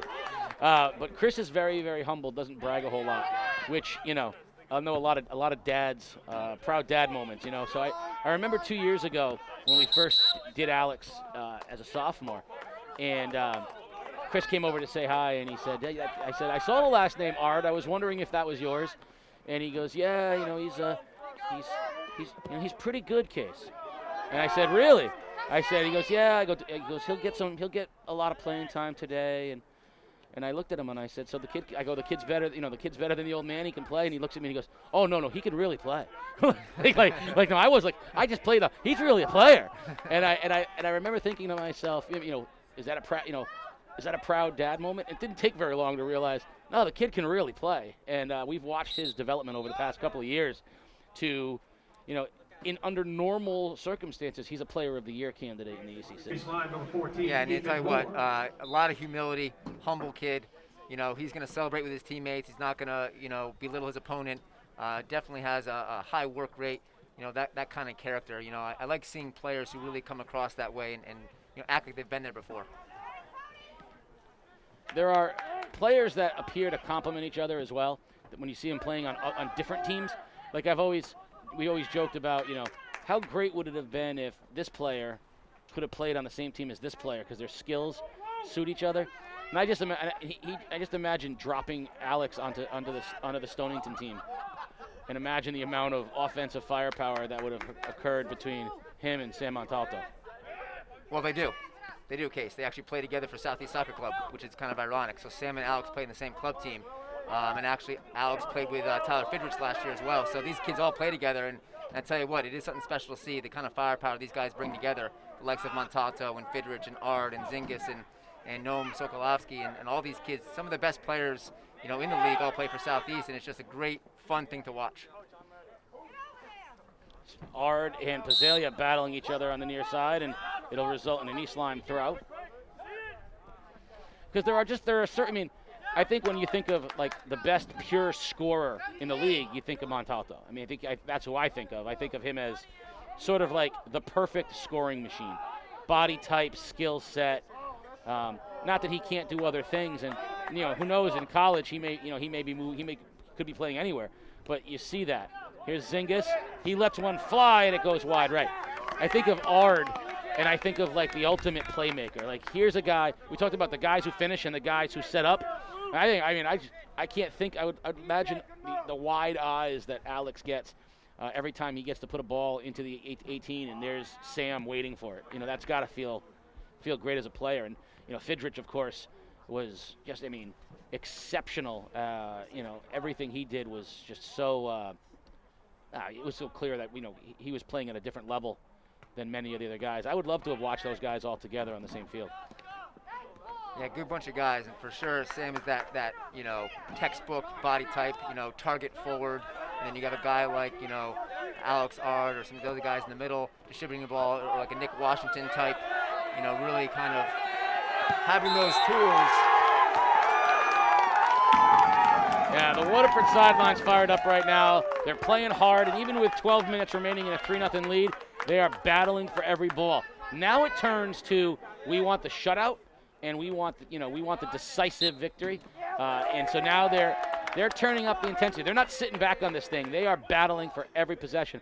This has been. I'm gonna have the sports doctor when he talks to Coach Bissett. I want to know if this was, even now I can ask this question, was this their most complete effort of the season?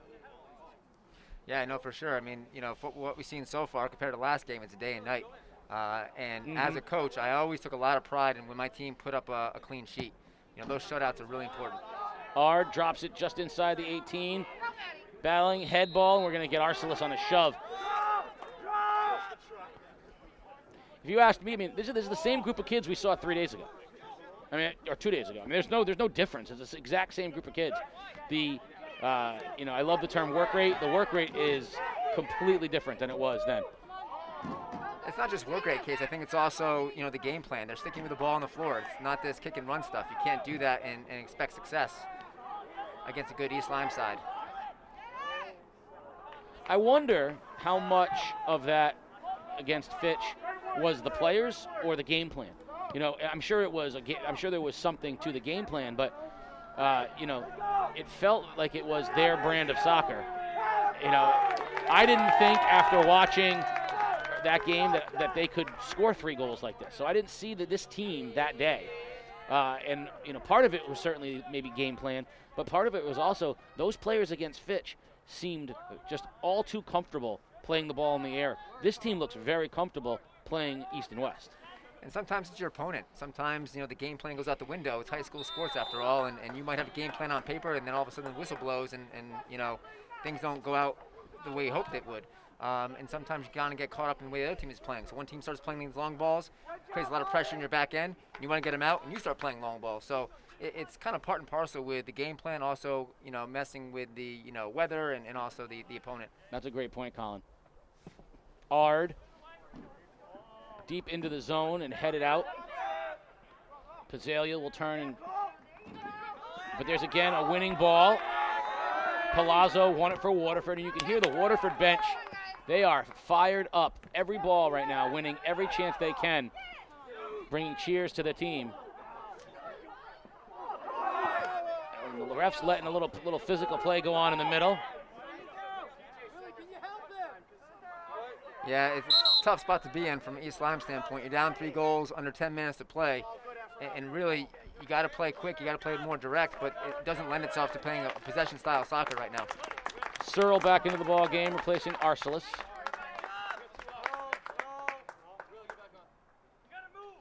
And Heenan into the ball game, and Gibbs will take a seat.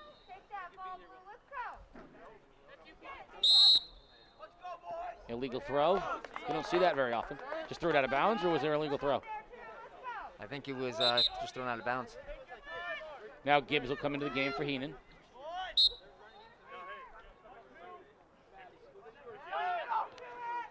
Bousquet. Now Gibbs, shielded by Goose. Nice job. Gonna get a whistle and a Yeah, nice job by Goose there, shielding the body off. He's got a big body. He's a big kid. And I think even bigger than last year. He's a man among himself out there, and certainly not an easy guy to get through. So it's gonna take a foul to get through that guy. Yeah, he's and we know we saw him on the basketball floor as well. And if there is basketball this year, you're gonna see him probably with some touches for the East Lyme boys team. Ouch! Ard takes that one hard off the chest. But you see again, battling every ball. Sokolovsky, Gibbs, Ard. There is no quit in anybody right now. East Lyme wants more than anything else to put one on. They want to disrupt that. Don't get shut out, right? Just scrap one across. It's a confidence builder too. I mean, soccer's a lot about confidence, both individually and as a team. If you can get one in the back of the net here, crazier things have happened.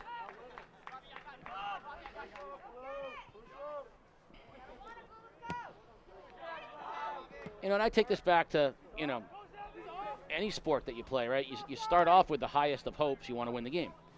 And then depending on the flow of the game, you set micro goals off of that.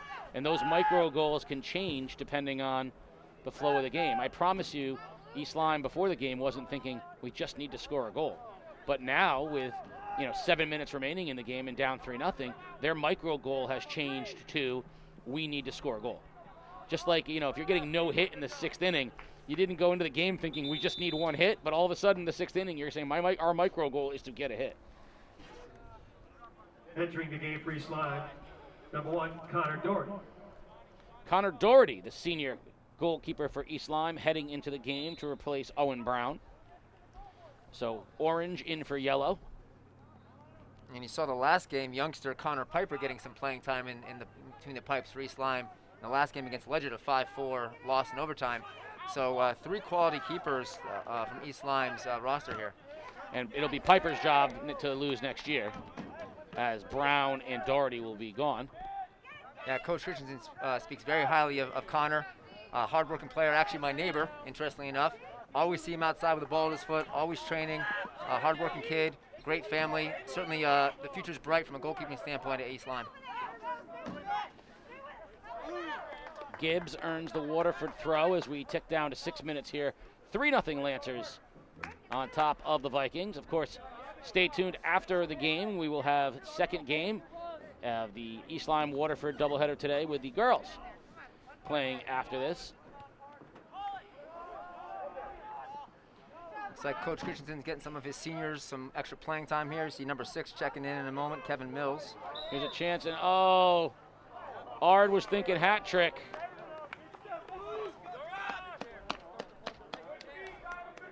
But offsides.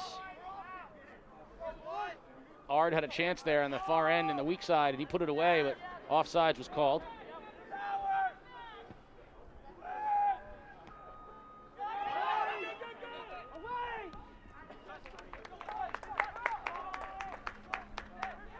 We're going to see East Lyme's Riley Walsh and Kevin Mills and Jacob Tukey all going to be checking into the game for the Vikings here next whistle.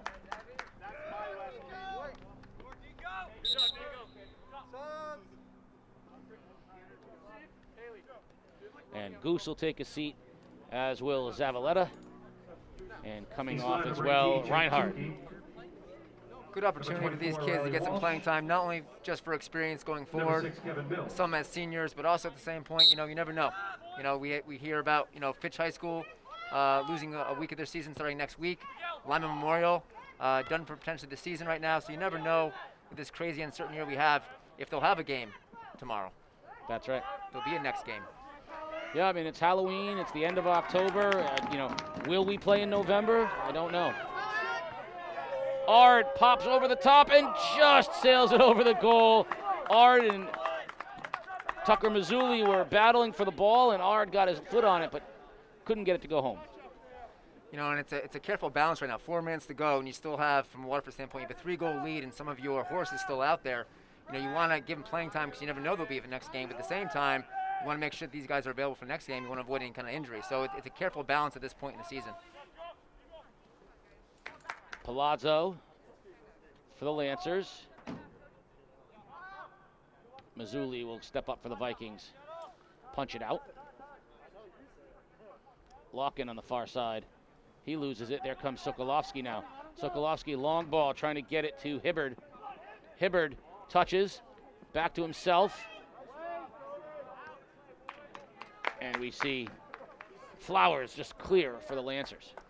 You mentioned hat trick, in Ard there, and certainly he would love to have it, but he's the kind of player who definitely puts team first. If you gave him the question, hat trick or, in a losing effort or a win, no goal scored, he'd take that win all day long. He's just that kind of, high character player. Absolutely. If you said to him that 1-0 win over Fitch, playing the way he played, or a 4-3 loss today with a hat trick, he would choose the 1-0 win. He would choose that in a heartbeat, and that's why he's a captain, and that's why he's the kind of person that he is as well. He's a perfect example of an unselfish kid.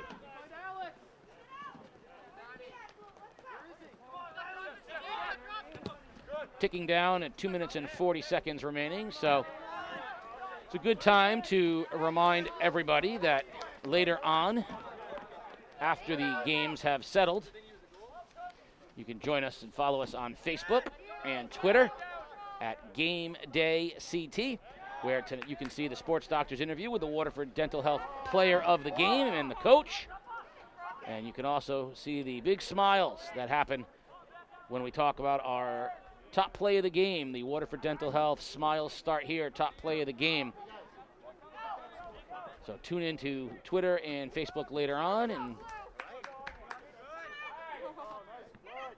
dangerous miss, but coming out, can't get there, is the keeper Doherty, but no harm. Out of bounds it goes. We're under 2 minutes. That's tough for the keeper to come in the game like that too. You know, he comes in with less than 10 minutes to play. Probably didn't get a proper warm-up over the last roughly 70 minutes of action. And it's tough to come in and get those reps. You like it to the pinch hit in baseball. You're coming in, and unless you're fortunate enough to be a pro team with a batting cage in the bowels of your stadium, it's tough to kind of get yourself ready for these game situations coming off the bench cold. Doherty bangs the kick and a flick from the Vikings. Waterford wants to try to pop one more in here with a minute remaining. Shot just wide. Lock-in had a chance. Left foot, it just trickled wide. You mentioned that complete game effort, to the Sports Doctor earlier, and I think you're right. I mean, looking at their body of work this season, 10 games in, this is definitely a complete effort. I mean, from the first whistle, these guys were going right at it. And even despite a 3-goal lead, they're not sitting back in their haunches here. They're going right at it still and finishing this game, with a lot of energy. 45 seconds remaining in the ball game. Of course, we'll be back after this game is all wrapped up at 12 o'clock for the beginning and the entirety of the East Lyme Waterford girls soccer matchup, which will occur right on the heels of this one. They'll give time to clear the field, give the girls a chance to warm up, and then we'll be right back in action. That game time is set for 12. Let's play two, as they say. Long throw. Doherty comes and scoops it. 15 seconds remaining.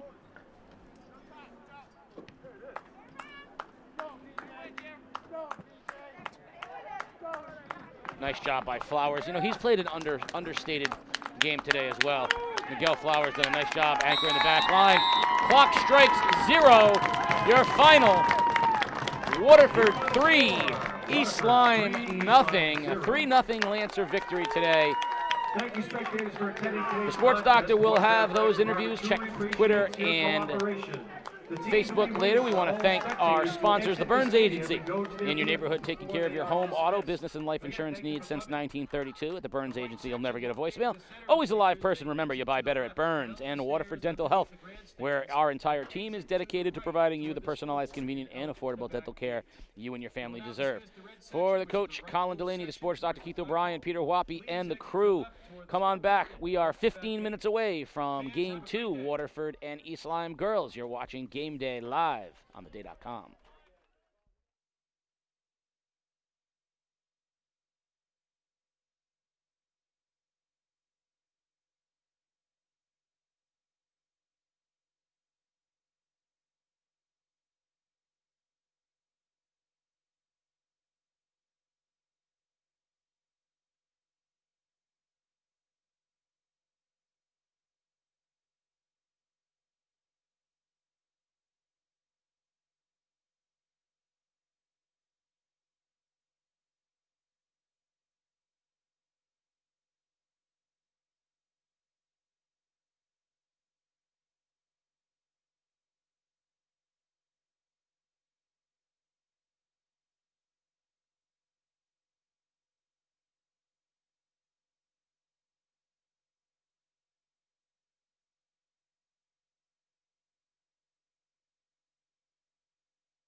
Welcome back. Game 2 of today's Waterford High School East Lyme doubleheader. It's time for girls soccer on the campus of Waterford High School.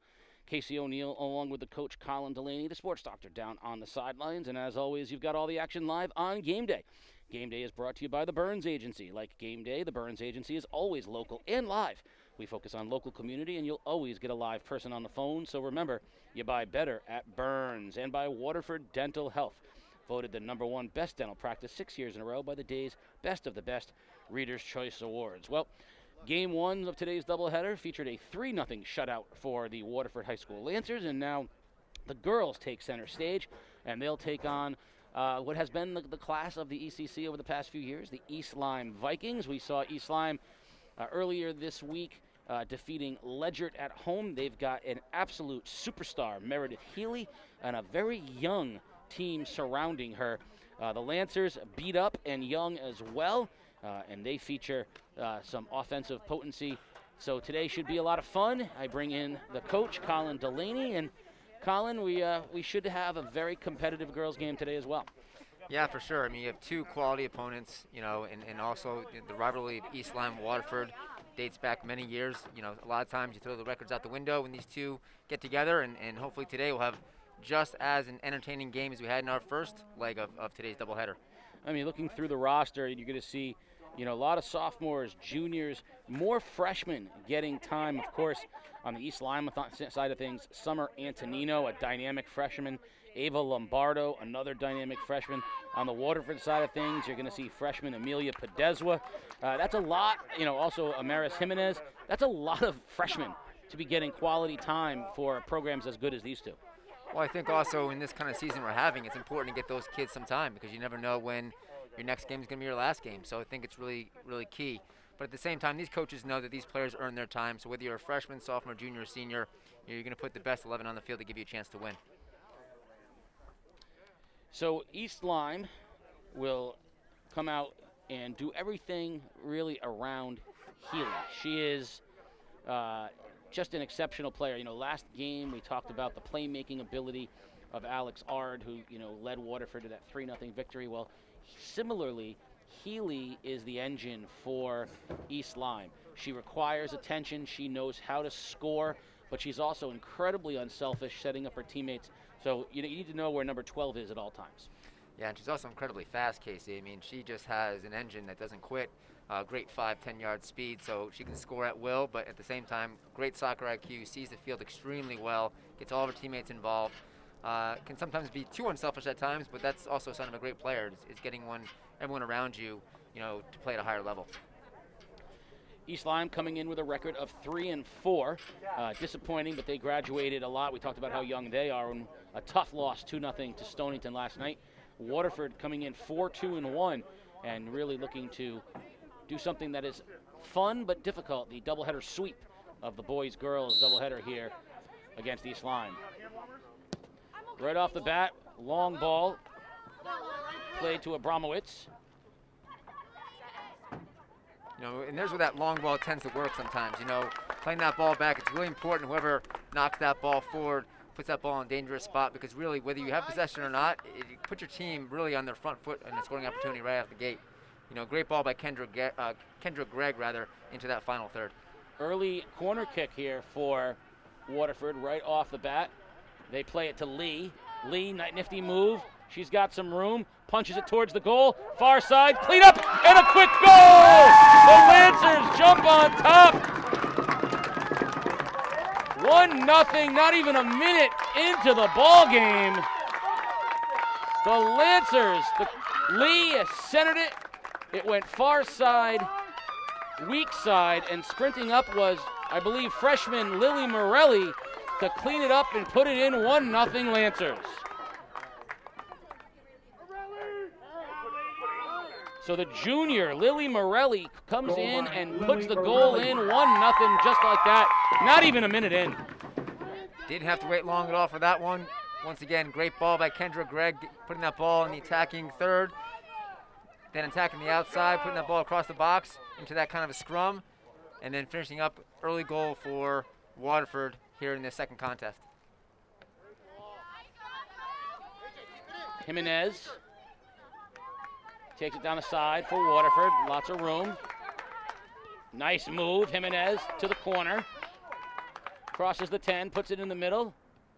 Nothing there. Belleville comes out of it. And now here's Healy. This is where it's really important for Healy to kind of set the tone here because, you know, you're down 1 goal early. A lot of soccer left. Keep your composure. Build through the middle. And just play your game. You know, you can't win the game in the first minute of the soccer match. Well, you talk about that long ball start that Waterford used. It resulted in a quick corner kick. And then that corner kick, they played short to Lee. And then Lee with a great ball to the backside post.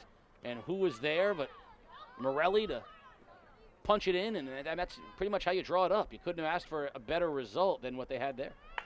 Yeah, it's always critical to get that ball in, you know, into your attacking half, you know, whenever possible. And there's two schools of thought. You can build it by dropping the ball back and swinging the ball into possession, or just simply knocking it and sending players forward to kind of flood that final third just to keep that ball pinned. You might get the corner kick out of it, like you mentioned, a throw-in, or even some possession. Now East Lyme will have a corner kick as well, far side. Got a Mark Healy. Short. Healy runs on, can't get there. And a nice job by the Lancers to punch it out. There goes Jimenez. Can she get there? She can, but she needs help. She's going 1-on-2. Kung is a very smart player, sibling of Matt Kung, former East Lyme player. Smart in his own right, actually a Harvard student right now. But Kung, you know, slows her down, forces her wide, uses that sideline as a second defender, and gets that ball out safely.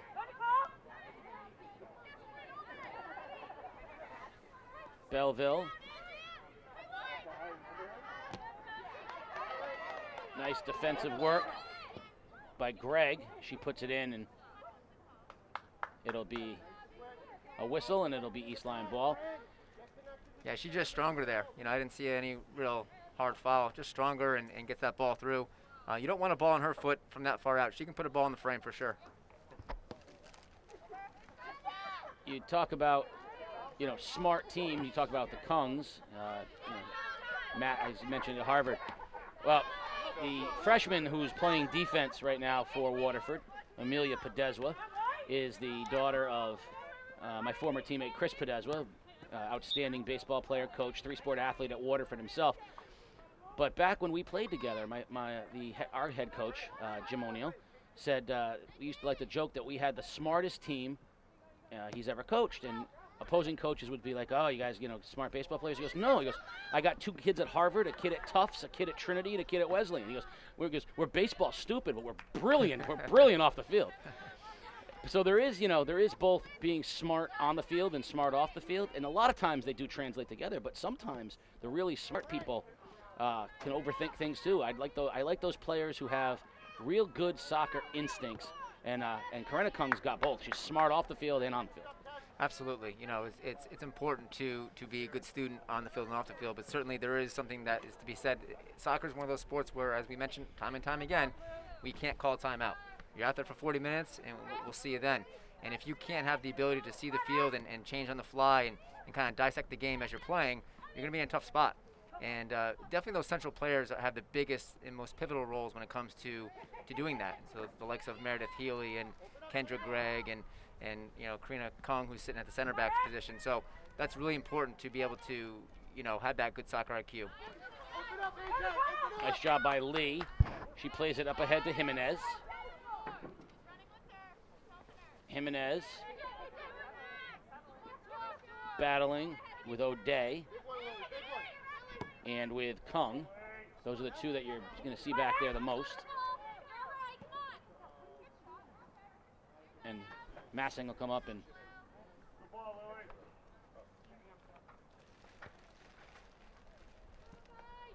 a lot of action early, though. I like to see that. It makes for a much more entertaining game, and certainly taking a page out of the last game's book.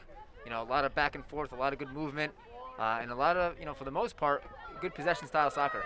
Great ball by Healy, Antonino. Antonino tries to center. I like that ball there. You're putting it on an angle, kind of behind the defenders. Everyone's running onto it. Put yourself in a good spot. McCullum at the 30, plays it back. Healy lets one fly. And Ram comes up. Maya Ram, the keeper for Waterford. A little far out, but a good test to start things off.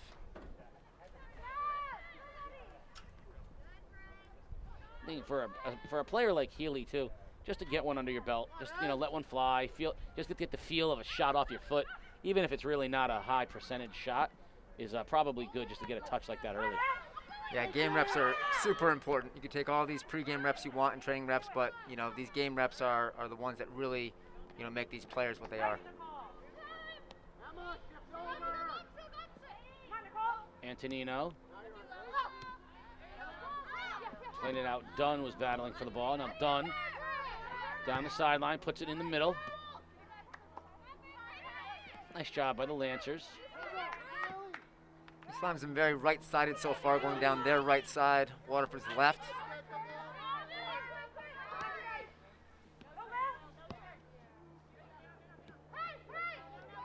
And it seems that their game plan right now is to definitely dump balls on the ground into that final third on angles. They've done that a few times already. And there's more of a, like if it was hockey, I would have said they were doing a shift change. The ball was just kind of punched in to settle things. And we do have a player down for East Lyme. Come on, AJ!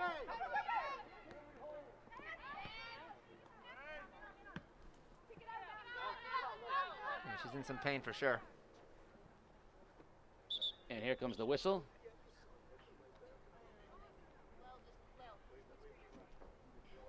They'll tend to the injured Viking. 32 minutes remaining here, 1-0 Waterford on an early goal from Lily Morelli. I've always been a big believer, that you have to set the tone for the game. You can't let them take it to you. You have to set the tone for the game. And I think Waterford did that, putting that ball, as we mentioned, into that half a play to get things started, and they kind of set that tone early. You don't want to be the one where the team's taking it to you, so you have to set your own tone. And whatever your game plan is, you've got to execute it first, so that way you put the other team on their heels. We're going to see Ella Mazzulli checking into the ball game, and I'm going to go out on a limb and suggest that she's probably Tucker's sister, because, why not? I don't know how many Mazzullis there are in the East Lyme system, but we saw Tucker playing earlier, and now we're going to see Ella.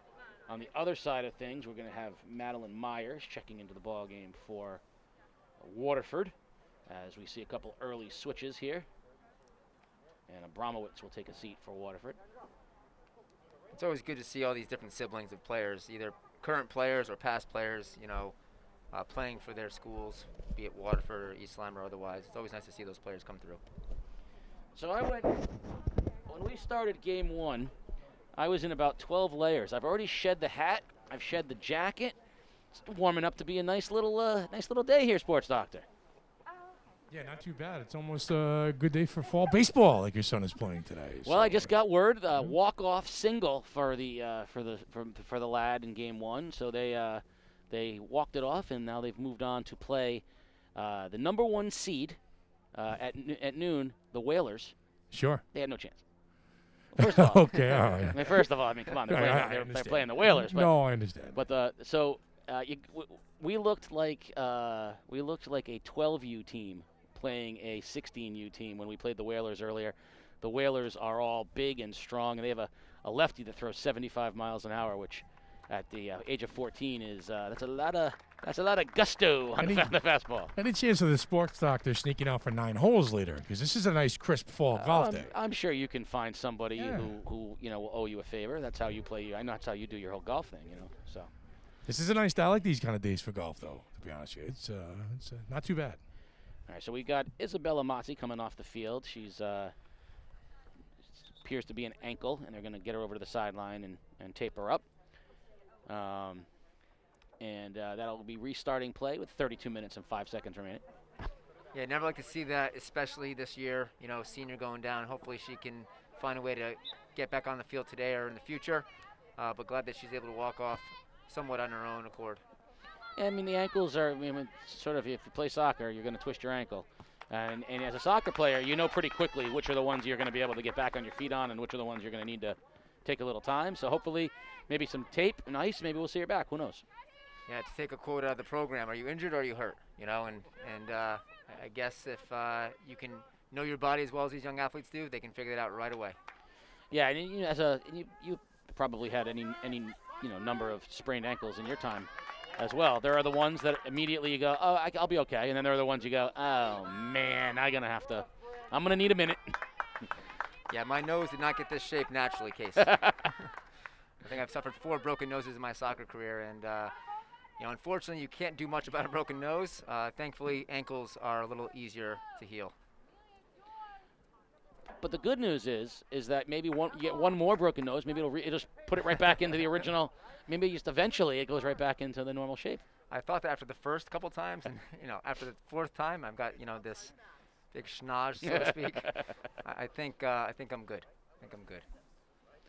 Goal kick here for Waterford. We are down to almost 30 minutes, so almost 10 minutes in. An early goal by the Lancers, have them on top 1-0. Kind of calmed down a bit. You see a lot more movement of the ball, a lot of shorter passes, no big balls. But in general, it's kind of turned into more of a box-to-box situation, although I would say that East Lyme has had a little bit more of the lion's share of possession in the last probably 5 minutes or so. Antonino, look at Healy up ahead to Dunn. Dunn shut off by Podeswa. Nice job by Podeswa running with Dunn and shutting it off.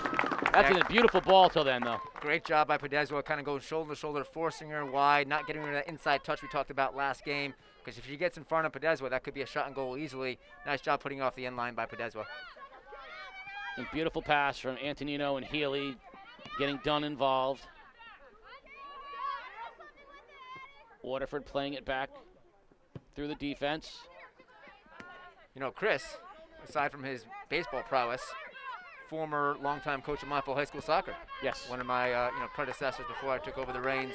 So certainly a knowledgeable man in his own right, and I'm sure he's given her a few pointers over the years. Now, Chris, of course, 3-sport athlete. He'd be the first to tell you that he played basketball because he liked it, soccer because he was good at it, and baseball because it was his love. College baseball player, college baseball coach, one of the great players in Waterford High School history. But we talked about the difference between being an athlete who plays soccer and being a soccer player, and the amount of dedication and devotion a lot of these kids put into soccer, that even as good as he was at it, as talented as he was at it, he didn't quite have the time to put into it because of other sports.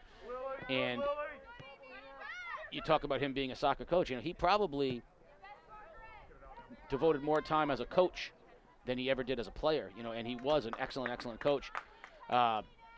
These kids here, and certainly his daughter is a good example of that, playing far more soccer than ever before, and will continue to do so. I loved listening to the stories about the elite club teams and how these kids all play together. I have no doubt these girls all play together as well, similarly. Yeah, and there's a lot of club teams out there for sure. And so these girls and these boys either play together or play against each other, not just in their high school seasons, but really throughout the winter and the spring. So it's nice to see, and certainly the AAU circuits of basketball and club things of soccer and basketball and so on have really lent itself to be able to play these sports year-round. East Lyme keeping the ball in. Waterford really, other than the actual goal they scored off the corner, Waterford hasn't had a whole lot of success getting anything down in their end. It's really been East Lyme keeping it in the Waterford side of things. Yeah, once again, off that kickoff, that wasn't a possession-based kickoff. That was a ball they put in that final third on a big ball by Kendra Gregg. But here we are now. East Lyme has taken most of that possession. I mean, really, there hasn't been too many balls even beyond the 30-yard line in East Lyme's back end since that first kickoff. Healy with the ball for the Vikings. Down in the corner it goes. She's got Dunn, and we're going to get a whistle. Waterford sub, Marin Mahoney's going to check into the ball game. For East Lyme, we're going to see Caitlin White and Lily Antonino. So we're going to have the Antoninos. We'll see if they're going to be in the game at the same time. Emily, get more connected with AJ. One thing with a lack of fans this year, you can hear a lot more what's being said in the sidelines, so it kind of gives you some insight about what these coaches are thinking and what they're doing in the course of the game. Coach Gillia just mentioning his players staying more connected, and What he means by that is just making sure that you're not running away, checking to balls. You can't stay connected if you are miles apart. You want to make sure you're a passing option moving off that ball. So that's what Coach Gilliam means by that. Great awareness by Healy. Dunn steps and try to take it away. We'll get a whistle. And a lot of times, sometimes these teams play a 4-4-2, and if your 2 fours aren't connected, which means that they're playing miles apart on the left and right side of the field, they can't work together. So it's important that they set it together. Sports Doctor, you got Coach Redding. Jumped on you guys 1-0 very, very quickly, but you seem to settle things down a little bit. Oh, absolutely. I think we just didn't get off to a good start, and so getting the ball settled, moving it faster, and picking up to our speed of the game, I think will help us out a lot. Right, and we often wonder how a coach prepares for a game for breakfast on Halloween, Casey. Coach, how did you prepare this morning? Every day is 2 little Twix bars and a Mountain Dew. 2 Twix bars and a Mountain Dew. And Casey, the proof is in Coach's pocket. I saw the wrappers. So there you go. Breakfast the champions. There you go. Right there. Happy Halloween right there. Coach, good luck. Thank you so much. All right. Case. Spooky things happen on Halloween. Waterford jumping up 1-0, and they have another corner kick here. And this time, the journalistic skills on the part of the game day staff never ceases to amaze me. Listen, if the sports doctor doesn't know how to talk soccer, he does know how to talk candy. 2 Twixes and a Mountain Dew. That sounds like how I got through most of my early college life. Nice job by Massung and battling out there, physical for the ball. It'll be a Waterford throw.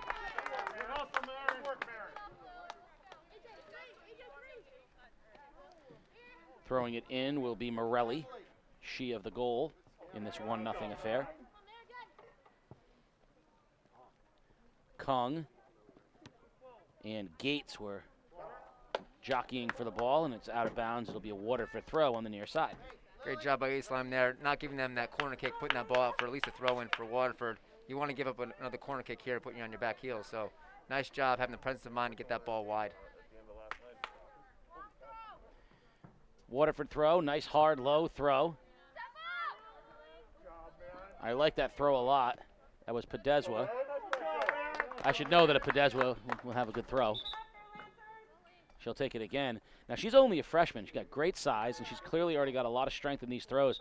I would not surprise me to see her become that back that comes up and gets you into the offensive set. Yeah, genetics definitely pays dividends, for sure. She's quick, she's strong. Obviously a good athletic aptitude and a bright future. Another freshman into the game, Allison Ciosi for Waterford. Here comes Dunn for East Lyme now. Dunn centers, puts it on the back post, running on Caitlin White, but Ram will clean it up for Waterford. And that was a great start there by Healy, playing that nice ball down the sideline, running on, and then playing that ball across. We'd like to see, Healy get a little bit more involved in the attack here if we can, pushing a little higher. Once that ball was played across, there was a service ball that was going to come back. Can she find a way to get into or on top of the 18 for a shot opportunity?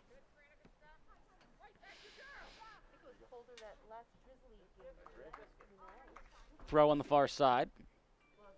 Waterford. And another whistle, and it will be East Lyme throw. So a change in possession here as the Vikings will have it.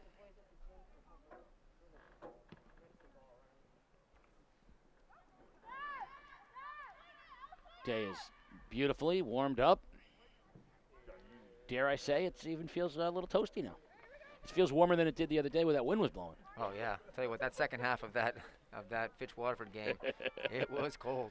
I wonder how much of our condemning of the quality of the game was in fact because we were both miserably cranky from the wind and cold. Karma. But I tell you what, right now it feels great. Nothing like the kickoff of the first game today. This is nice and warm. And even warmer out in that turf field, I'm sure. Gates for Waterford, and out of bounds it goes. It'll be a Waterford throw. So Waterford now starting to turn it over back down here now. They had a little more time in the offensive third. Yeah, I wouldn't count any one of these teams out. You know, once again, great rivalry. Both teams very well coached. They're going to find ways to make adjustments, and there's going to be a little ebb and flow, I'm sure. Far side, Viking throw.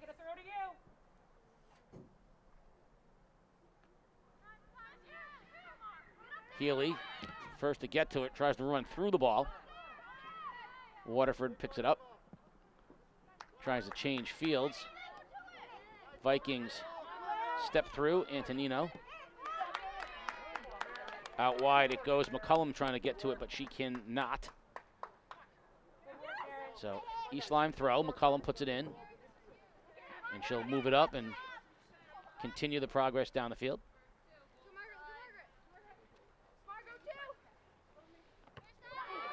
I have noticed a lot of attacking opportunities on East Lyme on their right side again. You know, if I'm Waterford, I'm mindful of that because there hasn't been too much switching to get that ball to East Lyme's left side. So, you know, just be mindful that if that's going to be their MO, just to make sure that they're cognizant of that lack of switch. But at the same time, you know, you don't want to lose sight of the weak side players either.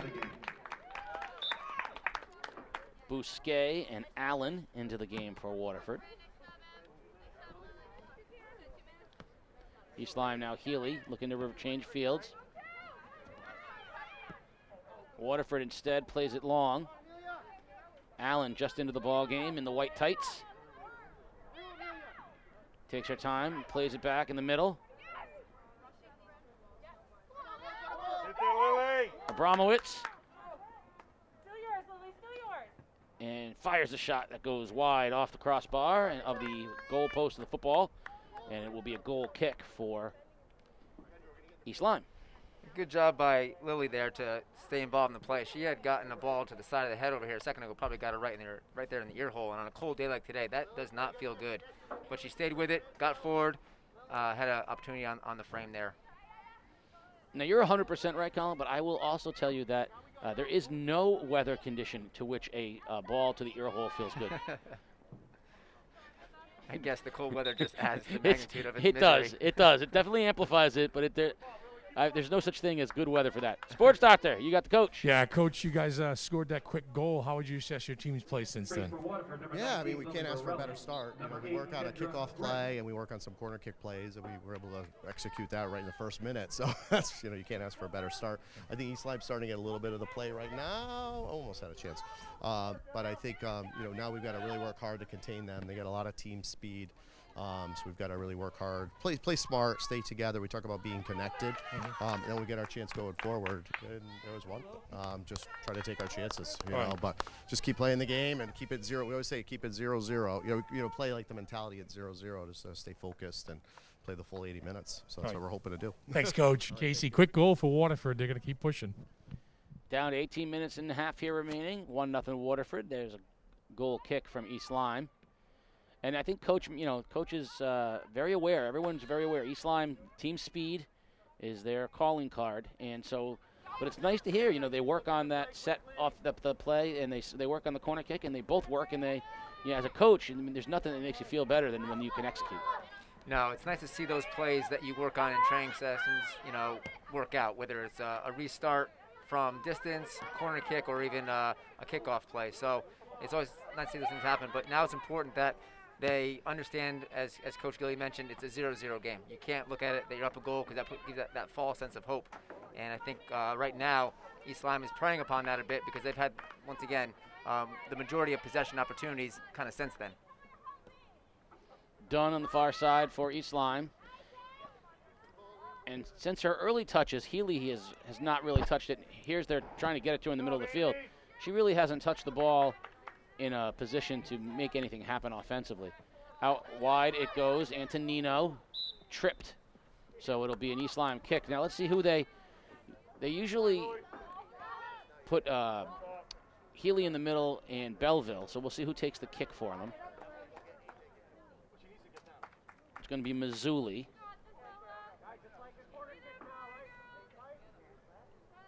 Mazzulli's going to put it back on the 30-yard line. She's going to try to drop it right into the middle of the 18. Nice ball, low, weak side, settle, and not able to get a shot off in time. Out of bounds it goes, and it'll be a goal kick for Waterford. Yeah, it's important for Healy to get, as involved as possible. We talked about that last game, the likes of Arden, and those top players in the field. The more touches they get, the better chance your team has to win. You liken it to basketball. The more touches the main player gets on the court, the better chance you have to win. So if we can find a way to get her more involved, now she has gotten more involved in the attacking area, but just more touches has got to be the goal. Goal kick, Lancers. And out of bounds off the goal kick, so it'll be an East Lyme throw coming back in the other direction.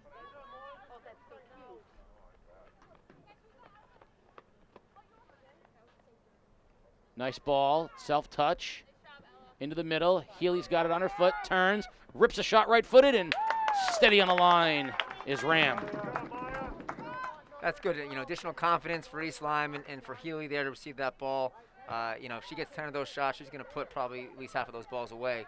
So that's another rep, in her pocket, so to speak, and I think you're going to see more quality come from her as the game progresses.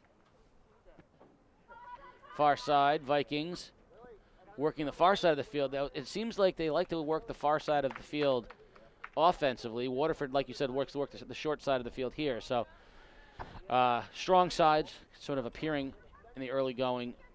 15 minutes remaining, 1-0 Waterford.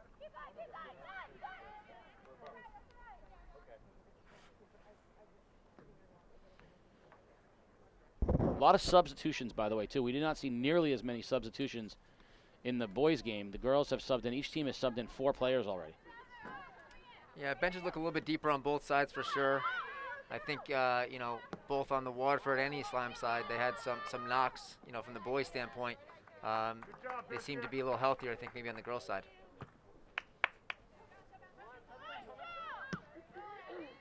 Beautiful touch. Healy.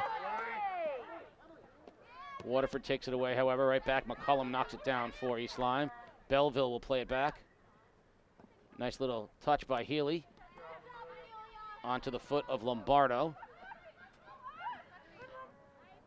That was just great combination play in general. That was just really, really good soccer, unselfish soccer. I think you saw 6 players right there get, 1 or 2 touches over the course of the last 10, 15 seconds. I think that's got to be East Lyme's game. They got to find a way to, utilize their speed while also keeping possession. Nice ball to Antonino for the Vikings. Antonino sees Healy. Healy's going to take this ball and survey the field. So dangerous. Touches it back to Antonino, and nice step in and clear by Abramowitz of Waterford. In the other direction now, Gates in a foot race. And Gates' hustle forces Mazzulli to knock it out of bounds. That was a good idea by Healy over here. She realized that she couldn't take on 3 players, so laid it off to another player, tried to get a little give-go going. Good presence of mind to see what she had in front of her. We're going to have a throw in here for East Lyme. Nice throw. I like where that goes. Leads Healy, but good step in from Amy Gerard. Yeah, very competent back line for Waterford. Amy, very intelligent player in her own right. Loads of soccer experience. McCullum with the throw for the Vikings.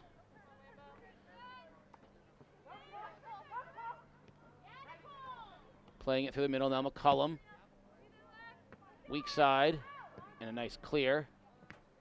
East Lyme keeping the pressure on offensively.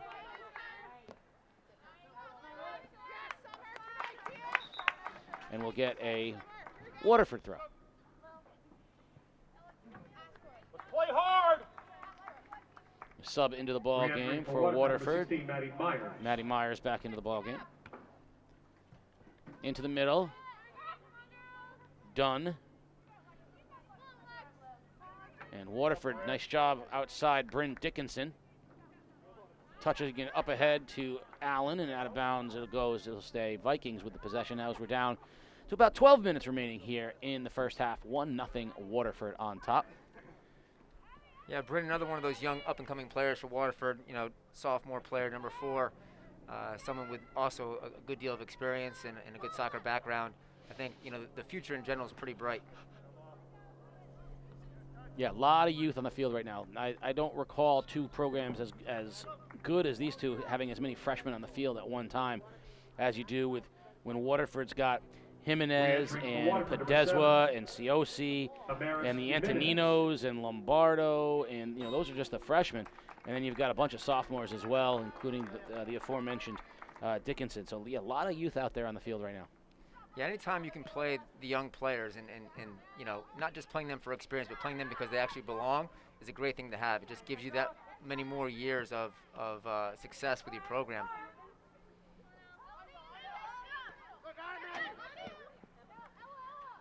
East Lyme trying to get it to Antonino, stepping in for Waterford, Morelli. She plays it out to Dickinson. Waterford will throw on the far end. I like how both teams now are using the entire width of the field. For a while it was kind of one-sided, but now you're seeing a little bit more of different points of attack. Healy tries to put it up ahead for Dunn, running on, and Ram will get there first and scoop it up, the keeper for Waterford. And there's that speed we talked about, Case. I mean, there's a lot of speed on this East Lyme team, so if Waterford's not careful, they might find a way to break through. Nice ball out the outside. Antonino. Great job by Myers taking it away. It'll be a throw in for East Lyme.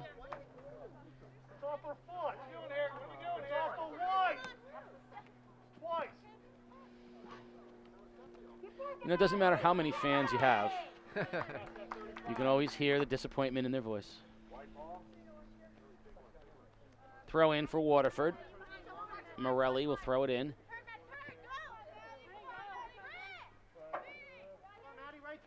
It took me a lot of years, Case, but the more you're involved in the game, whether you're a player or a coach or a spectator or a commentator, no one out there is trying to make mistakes. And so whether the calls, they're not going to get overturned. I haven't seen too many argued calls. Oh, you're right. Let me change that call.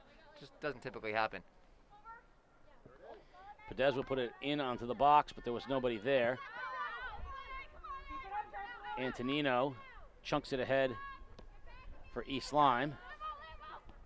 And East Lyme does a nice job transitioning and moving it to the other side of the field.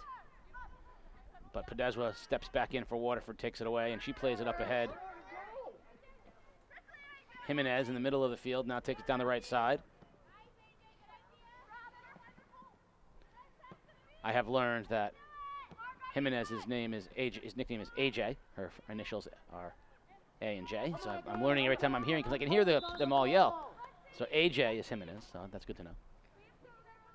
Yeah, crafty player, pretty speedy, good foot skills. Caitlin O'Day checking into the ball game. Re-entering for East Lyme, number 7, Caitlin O'Day. Lexi Prevost comes off. Down under 10 minutes, 8.5 remaining. Clock running. Can Healy get there first? No, closer than it looked, but Ram came off the line and got there first. You never know with Healy. She is so lightning fast to the ball. Hard to believe that we're already under 10 minutes this first half. It seemed like it's gone by so quickly in this first half after that early goal by Waterford. But I have to say that East Lyme has really controlled the possession and most of the opportunities here. Since then, doing a nice job of moving that ball across the field and finding the likes of Healy and others, on the attacking end. They just can't seem to find a way to poke it through.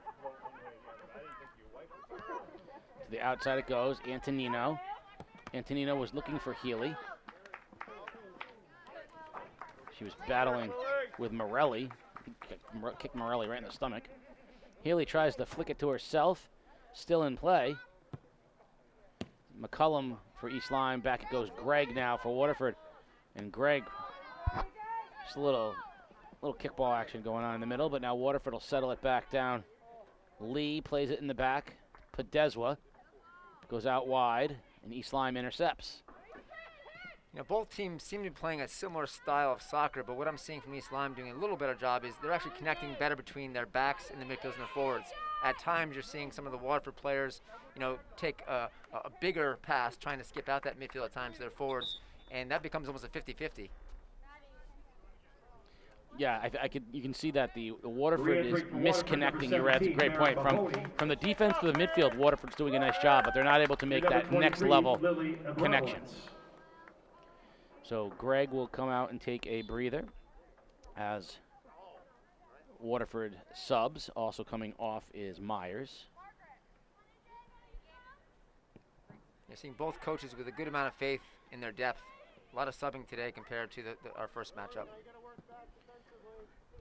Dunn plays it ahead, trying to find Healy, but Waterford intercepts it, and now they'll play through the back.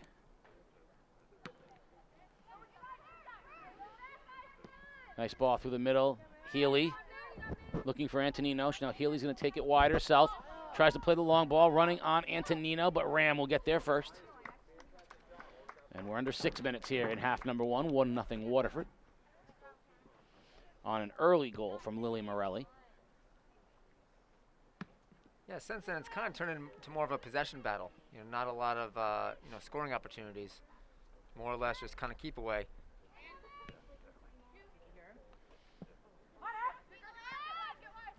Out wide it goes, O'Day. Kung plays it through with McCullum. Now Kung into the middle of the field. Nice little overlap. Belleville has it taken away, however. Podeswa doing battle with Dunn. That's a good battle. Dickinson comes out of the pack for Waterford. Tries to put it through.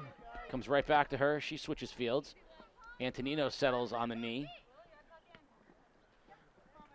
Antonino played it to Healy. Now Healy plays it back with Belleville. And now up comes McCullum. McCullum tries to put it up ahead for Dunn. And when a battle, Dunn gets trucked on the far side. And she's down right now. Dunn, I think, ran into Gerard. Yeah, she went down pretty hard.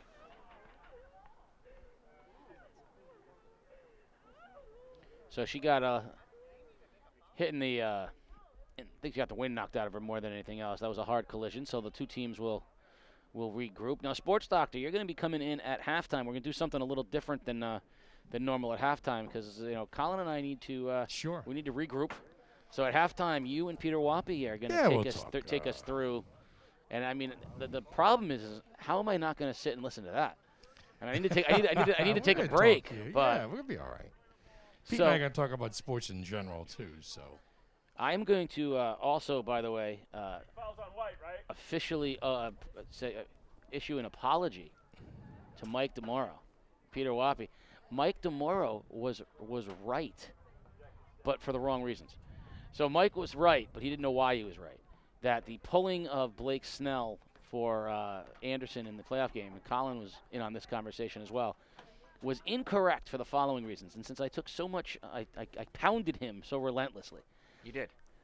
Though Snell's numbers through the third time through the lineup are not nearly as bad as they were made out to be, they definitely are not good.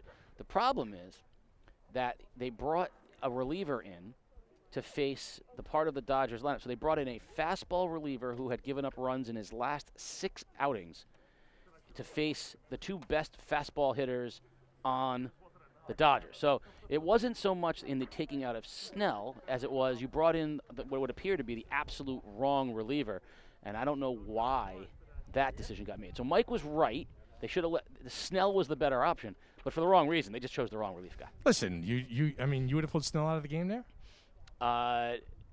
Would I have pulled Snell out of the game there? No, I would not have. Okay. Now that I have all of the numbers. No. At that moment, would you have made that move and take him out of the game?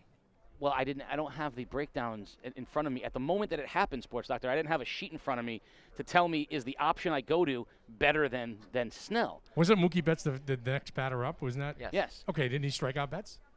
You're right. 2 previous times. Listen. I've also seen you get a birdie on a golf course, but I'm not going to bet any. I'm not going to be betting on it the next hole. All right, so just because he struck in, there's nothing worse to judge on. That's the fact that he struck him out in one at bat. Now, listen, I agree, because we go back to, 2003 when, I believe Pedro should have come out of that game. Right. And at that point. We left him in. And the numbers said that when he hit 100 pitches, he was done. The batting average went up 100 points against him. He was just done. It was just, points are points. But he was done. Grady Little was choosing between leaving the best pitcher that in the history of baseball versus Flotsam and Jetsam in that bullpen. No, they had Embry and Timlin. They were lights out that year down the stretch. That was the wrong choice. So I would suggest that there may have been an option in the bullpen better than Snell there, but it certainly wasn't Anderson. No. Yeah, I will tell you this. I'm not certain, that Tampa Bay would have won the World Series if they would have left. Like your hypothetical thinking, you hate that stuff. You hate the what ifs. I probably would have left him in the game. Yeah, I think what oftentimes people forget about, analytics play a big part in baseball in this day and age, but I think, Pedro was up over 100 pitches where, Snell, granted, they say the sixth inning, third time around, but he's only at 73 pitches. Pedro's out of gas. Right. I mean, he wasn't out of gas yet. I mean, he was mowing guys down. We've only seen 2 base runners the entire game up to that point. So I think you have to add the eye test into analytics. I think you got to bring both those into play. I will do that. So the eye test also told me that Snell's fastball had dropped 5 miles an hour in the previous inning, and he had just given up hard contact to the previous 2 hitters, including a base hit from Barnes at the 9-hole. So I'm actually okay with the concept of pulling Snell. I just think, again, that you have to weigh, is the guy I'm bringing in a better option than the guy I have right now? And I don't believe the answer to that question is yes. So had they brought in, for example, Diego, Casillas, and he had gone through and gotten it, maybe we're not having this conversation right now. But they chose to bring in a guy that's given up runs in 6 straight outings. All right, so a penalty against Waterford. East Lyme will have a kick here, and taking the kick will be Mazzulli right in front of us. Ball loose in the middle. Waterford trying to clear. All the bodies tangling, and the Lancers will. Another big collision, and we're going to get a whistle, and that's going to be against East Lyme. And Waterford will take over as we're down 4.5 minutes remaining. So I will say this too, Casey. Mookie Betts pretty good. He's a pretty good baseball player. I know. If only we had guys like that. 4 minutes, 20 seconds. Waterford, after that early goal, has really not done much offensively, trying to get one more chance here. Out wide it goes. Abramowitz, left foot, puts it in on goal. Turn, and we're going to get a whistle. Offsides call. And that's close. That's very close, but the official right there on it. I mean, that's just a question of your body turn, right? Your shoulder, if you're turned a little bit more, you keep the defender on the other side of you. Keep yourself on sides. Yeah, and he's that close to the play. I'm sure he had a pretty good angle of it. So when that ball is played. Waterford, good chance again. And it's going to go out of bounds off of Waterford, so it'll be an East Lyme throw. 3.5 minutes remaining here. 1-0 Lancers on top. And aside from, some contact here and there, it's been kind of a pedestrian half since that first goal. We use that term box to box a lot, but it's really been more of a possession-based situation since then.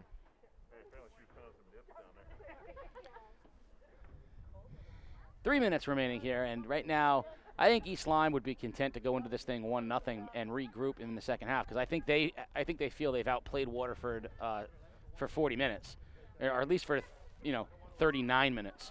And for Waterford, I don't feel very good about my 1-0 lead right now, because it's better to be up 1-0 obviously than not, but I don't feel like we've been able to mount much. I feel like we've played pretty solid defensively. I feel Waterford's defensive effort has been solid.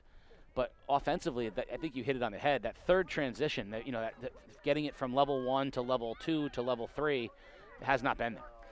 Yeah, no, I would agree with that. And I think, to be honest, Waterford's probably counting themselves pretty lucky that they're not tied or down a goal, because they really haven't done much in this final third since that first kickoff. And really, it wasn't based on possession. It was just based on a long ball that they ended up getting a corner kick out of and finding a way to find the back of the net. Jimenez. Waterford also really, if you look at their shape, they're not sending more than a couple of players up at a time anyway. Right now, you see the midfielders starting to generate up, but they're just not, when they have Jimenez and Abramowitz up front, there's no one else there. So, I mean, really, how much of an offensive threat are they looking to mount? Yeah, I'm not sure if that's a situation where Coach Gillia is just content with going to the half 1-0 and doesn't want to give up one, or if it's more just kind of the product of how these girls are playing right now, with a couple minutes left on the clock. 1:35 remaining, and East Lyme will play it from the keeper. Punt.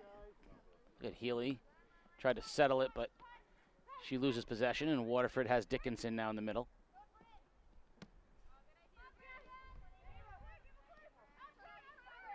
East Lyme. Nice transition. Waterford, Dickinson gets a foot on it. Seen a little more life out of Waterford here the last couple minutes of this half. Down under a minute remaining here in half number 1. 1-0 Waterford on top.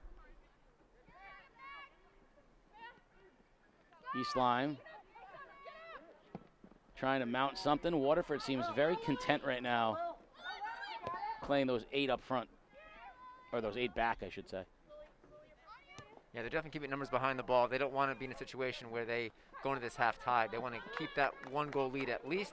If they can get a counterattack and send a couple guys forward and be lucky to get a second one, they'd be okay with that too. But in general, they want to definitely keep that clean sheet going into the half. I mean, East Lyme is trying to play that, use their speed, and they're trying to get Antonino or Healy or Belleville to be able to sort of run on to a long ball. We've seen that a lot. Waterford doing a great job keeping 4 back. Podeswa back there along with Ciosi right now, and they're just playing backline soccer. They're not letting anything get behind them. And a credit to East Lyme. They're not resorting to the long ball. They're playing direct, but direct under possession. We are at halftime, 1-0. Waterford on top of East Lyme. You're watching Game Day. Game Day is brought to you by the Burns Agency, in your neighborhood, taking care of your home, auto, business, and life insurance needs since 1932. At the Burns Agency, you'll never get a voicemail. You'll always get a live person because you buy better at Burns. And by Waterford Dental Health, where our entire team is dedicated to providing you with a personalized, convenient, and affordable dental care that you and your family deserve. I'm going to turn it over to the sports doctor and Peter Wappy. 10 minutes halftime. Boys, take it away. Thank you, Casey. Pete, quick goal by Waterford, and East Lyme kind of plays keep away, and 1-0 at the half. Yeah, a lot of credit to the Waterford back line of Gerard, DeVito, Morelli, and Podeswa shutting, because we've seen those East Lyme playmakers. You're Dunn, your Healy, Antonino. They can score a lot and they can score quick, and that Waterford, like Casey and Colin mentioned before, one quick little burst of offense and then not much else, but their defense playing pretty solid. Right, I definitely think in the second half that Waterford will be very aware of East Lyme's team speed and try and limit scoring chances. But good first game by the Lancers. They won 3-0 on the boys' side, 1-0 here on the girls' side. So, soccer again. We've seen this Waterford girls team a few years ago in the state championship, I do believe, 5, 6, 7 years ago. So, a good rich tradition here at Lancer Nation. Well, and anytime you get it seems like in any sport even, you get these two teams together, and it's going to be an interesting game. It's going to be entertaining. They get up for these games. They all know each other. They've all played youth soccer, club soccer together against each other. We've been hearing it for the last 10 years how much East Lyme and Waterford love to play each other, love to beat. Bring out the best of the worst in each other, and the competition and the rivalry. Pete, the one thing that is, and the one question I always ask, whether it's been the volleyball or the soccer, is with the inconsistency of the season. Coach on the Waterford side said we were cooking along pretty good, and then we're out of school for a week. We were shut down. So I think that's the biggest challenge. And your Coach Redding over here on the East Lyme side, they've missed a lot of games. So I think that's the biggest challenge when you talk to some of these, whether it's Stonington boys soccer and Paul DeCastro, whether it's Bill Glennie, the people who we've been around. We've been around a lot of guys, and a lot of coaches and teams in the last month. We've done a lot of games whether it's volleyball or soccer. But I think that's the common theme is just maintaining some sort of level of consistency. So all this leads to my question to you is, do you think the quality of play on the field that we've seen has suffered due to COVID? I think a little bit here and there, yeah. Like, and it's not the individual skills of any of the players. Like, these Right. guys, they're playing soccer year round. They've got the skills, they've got the athleticism, but it's the little things.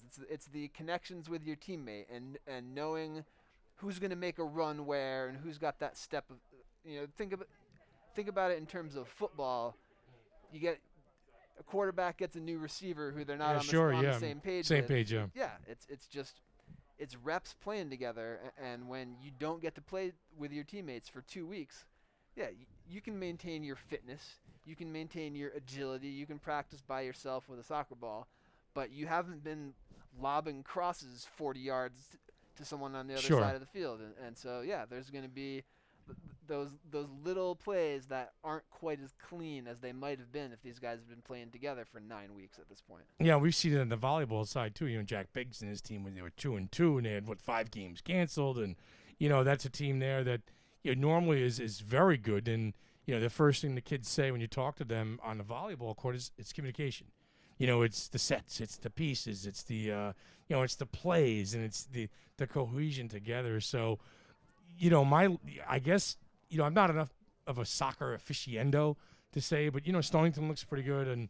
But I do think, the play as a whole has probably suffered a little bit due to the lack of consistency. Yeah, I think 2-1. I think every coach you talk to will tell you that, and I think the players will tell you that too. Just not getting the reps with your teammates in a game situation. Like, you can't replicate that at home by yourself.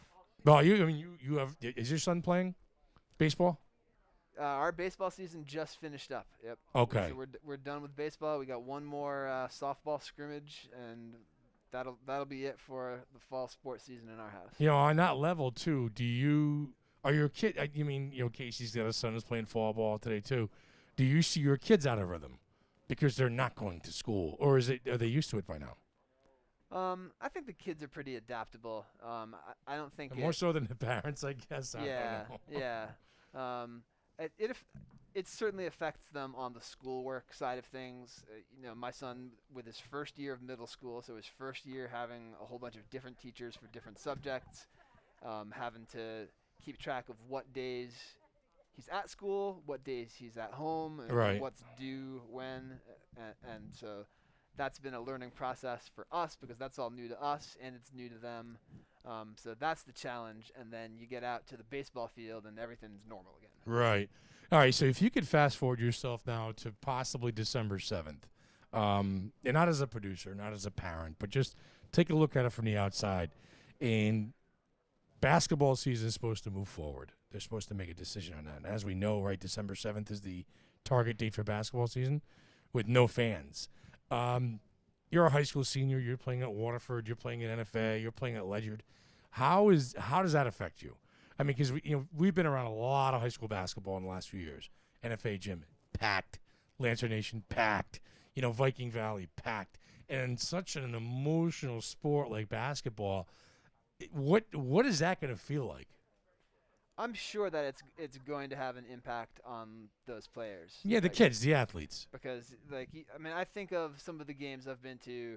Think of Luke Leonard in front of a packed East Lyme, that small gym in East Lyme. And there's a kid who you saw, ride the emotions, grabbing rebounds from bigger guys, hitting threes. He's one of the first guys that comes into my head of guys who just get hyped up and ride that energy. That energy is not going to be there when you hit a 3-pointer at the buzzer to send your team up by 1 at halftime. You're going to make the basket, and there's going to be 12 guys clapping for you. The impact of the students in some of the schools, in NFA and Waterford, East Lyme stand out. The impact of the student sections have been tremendous. The pizza contest we had a few years ago. All the NFA kids that were at Mohegan Sun last year. I mean, that is a huge, huge drawback now, and it's very, very I'm curious to see how everything unfolds and how everything comes to play. I mean, who knows if there's going to be a season? I assume there's going to be, as far as what they're going to move forward with on December 7th. But, where does the energy come from? Yeah, it's going to be strange. I think a lot of these kids are used to playing AAU games where it's not a huge crowd. Their parents and friends might be in the gym. So I think they'll be able to perform if they do get to play. I think they're going to be happy just to get to play. I mean, think Right. about think about NFA, Old Lyme, the teams that got cut off with real statewide Yeah, Old Lyme. aspirations. Yeah, Old Lyme and NFA too. Yeah, I agree. I think all that stuff is as far as state championship aspirations is out the window at this point, and it's going to be a success if they can get back out on the floor and play with their teammates. Yeah, you always hear that we're happy to be out here. We're going to treat it as a one-game season. But I do feel, and not to take away from some of the other sports, there's a little extra incentive with the basketball because of the way the CIAC does things at the Mohegan Sun, a run to the sun, and it's a big deal, and there's always that carrot dangling at the end of the road for some of these teams, and who knows if there's going to be an ECC tournament, never mind a state tournament. So it just has a little bit of a different feel, and I don't know, maybe the next few weeks you see some sort of normalcy play out. I would probably not think the other, but we'll see how it goes. Yeah, I wouldn't be placing any bets on stuff getting back to normal anytime soon, but I think we'll keep our fingers crossed and be hopeful for the sake of the student athletes. For them to get an opportunity. Yeah. So I put Casey back on as we get ready to start. Case, so my question to you is, when you look forward to basketball season that's supposed to start on the 7th of December, Yeah. It's going to be strange with no students. I mean, think about what, Lancer Nation, Viking Valley, and even the NFA kids the last few years have meant to the game. I mean, picture yourself as a high school senior playing high school basketball, 7 o'clock on a Friday night, a big rivalry game with nobody in the stands. First of all, shout out to the Colonel crew and the Bears Lair. Sure, yeah. As well. We can't forget either of them. The sports, clearly I love the student sections, sports doctor. You're all about this pizza. Yes, sir. Yes, under normal circumstances that would be true, but these aren't normal circumstances, and I think that they'd rather play in someone's backyard under headlights than they would not play at all. Right. So yeah, it's disappointing that Lancer Nation won't be in the X for a big game, but it would be more disappointing if that game didn't happen at all. Playing is still better than not, like we're seeing here. Yeah, I mean it's not a big crowd, but it's better than not playing. And right. I think right now this is going to be a very, very difficult winter. And if they're able to get some basketball, I'll be all for it.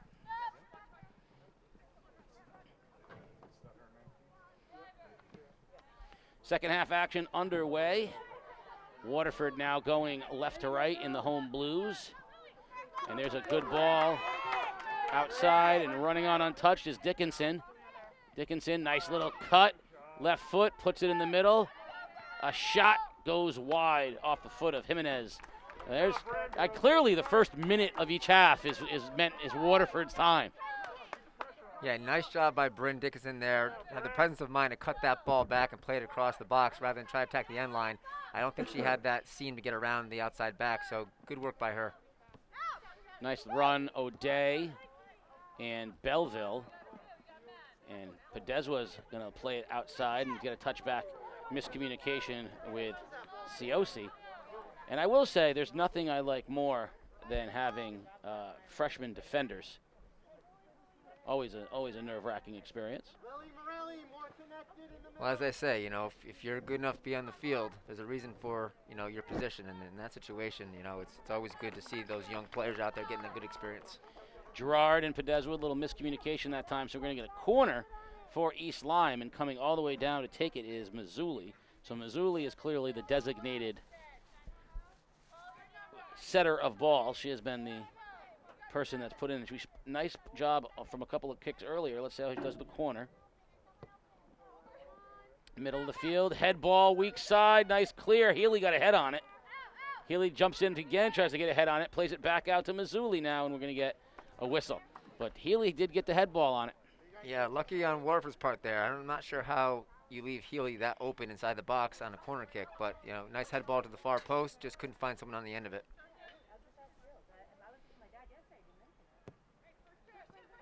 Little quick line drive. It skirts into the midfield of East Lyme. Greg running on for Waterford, and she pokes it outside.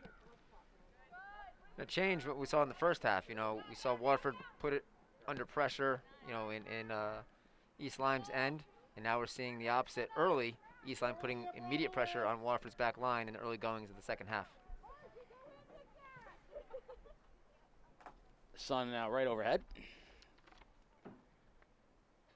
I will not complain about the warmth and or the brightness because I will not put that into the universe. But it is right over the top of us right now. I'm going to have to steal the Sports Doctor sunglasses. Yeah, no more ice on the metal bleachers, which turned to a skating rink in our first game. Nice to see that, and definitely shedding some layers. It was you saw me and you said, hey, be careful. The bleachers are a little slick. Peter Wappy saw me and he said, hey, be careful. The bleachers are a little slick.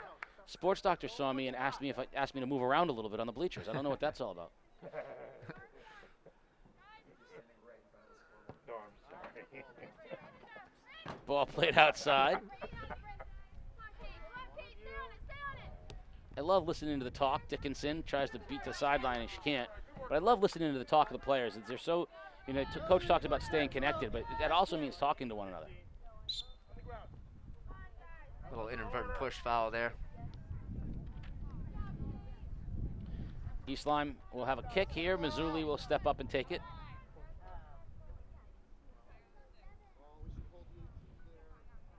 She approaches. Into the box it goes, and another opportunity for Healy off the head. Clearly, that's where they're going, and Healy, uncanny, has had 2 times just not able to get the angle. Both of them, it was contested. I like those balls where they're driven in, defenders are facing, defender steps out to receive it. If you can flick that ball just over your head of the defender, it's a very difficult ball for any keeper to see or even to defend, and that could become a brutal opportunity for a goal there. Casey, I was going to ask you, or both of you guys, are they aiming that ball for Healy, or does she just have the knack to get to the ball by any means? I kind of feel like it's the latter. Like she's just got a nose for the ball and is going to find it. So I have an answer, but the coach is light years ahead of me in this. I have an answer, and I will give you my honest answer even after I let Colin answer. In general, that's probably not drawn up for Healy. That's a ball that's going to be driven into the box for a player to try to flick on or, to develop into a play. But I think, Healy being such kind of the prolific player and good soccer IQ and always finds a way, like Alex Arden mentioned last game, finds a way to put herself in good positions to, be effective. She's going to do that. And once again, she's not a tall player, so if she can get up high enough to flick that ball behind her, that's a great scoring opportunity. I mean, that's almost exactly what I was going to say, but no. I honestly, I think they're kind of the two sides of the same coin. In that, Healy is positioning herself where that ball can go. All right, so and unlike as the soccer skill and the power progresses, I mean, but there's a distance to how far Mazzulli's ball can go. So Healy's putting herself into the spot that she knows the ball's going. So is that play drawn up for Healy? Sort of, because we know Healy's going to have the best chance at it. I don't think Mazzulli's looking at Healy going, I'm trying to put it on your body, but she knows that if I put it in this circle or on this yard marker, that's where my best player is going to be, and that's why Healy's positioned there. If it was drawn up for a specific player, we'd see players moving in and out. But really, it's just that we know that that's where my best player is going to be, so I'm going to drop it someplace in that area, knowing she's going to get it. Yeah, and from that distance, it's very difficult to put a ball, in such a finite box for one player. But in general, if you put it in her zip code, like you mentioned, she has a wherewithal to put her body in a good spot to make a play on it. And really, Mazzulli's not really able. She's not going to be able to get that ball to the far post. I mean, she's able to get it, where we saw her drop it and shorter than that. So anybody who's on the far post is really not intended to be a part of the initial action. They'd be intended for that flick. or for, a weak side rebound, but they're not going to be the one that gets their body on the ball. Yeah, and I can't emphasize enough, those flicks are so dangerous, Casey, because once again, everyone's coming out to defend it, and now you're flicking it behind you, so now you have no safety net behind you, and if the goalkeeper isn't, right behind that player, that's going to find the back of the net. It's one of my favorite plays in soccer. You see a lot of that sometimes, on these corner kicks. You bang a ball near post, hard, 6 feet high, they flick it on, and then it could go off anybody for a goal. East Lyme definitely turning up the offensive intensity. Healy shielding, and she'll earn a throw. She'll drop it back to Pittazzella, and Pittazzella will make the throw. Looking for Dunn, and it's chunked out by Pedezwa. Good strong throw as well. Yeah, that is a very good strong throw. Pedezwa takes it off the chest. Dunn battling through, puts it in the middle. Running on was O'Day, but she couldn't get there in time, and now out it goes. And Waterford will try to transition out with Gates. And Gates just got a double kick. Try to get it off the foot, and she double hit. Out of bounds, Pittazzella throws it in. East Lyme playing with a bit of a chip on their shoulder. They're not pleased probably the way this game sits right now at 1-0 after that early goal by Waterford, on that set piece, so to speak. But, you see a lot of intensity, a lot more energy. I would be surprised if they don't find a way to put one in the back of the net shortly.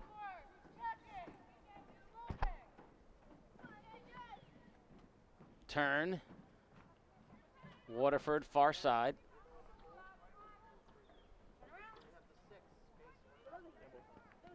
Waterford going to transition out of the back. I love that ball, just not quite enough on it. You got to get it out there farther, let Dickinson run onto it. Instead, O'Day, and a nice block it by Lee to Gregg. Gregg dangerous with the through ball. Good speed on the outside by Abramowitz. Big gap, though. You see that, the front four here, and then you see like a 20-yard gap between the next players from Waterford. They're getting a little stretched out here on that counterattack. I like their movement. I like the overlapping runs. They got to kind of transition together forward as a team. They're kind of like a rubber band. They're kind of forward and kind of snapping through. So I'd like to see them kind of travel north and south more together. Doing a good job of traveling lateral together, but trying to get that whole team forward together to build off that. You can't have that 20-yard gap because then you're going to be prone to big counterattacks from East Lyme.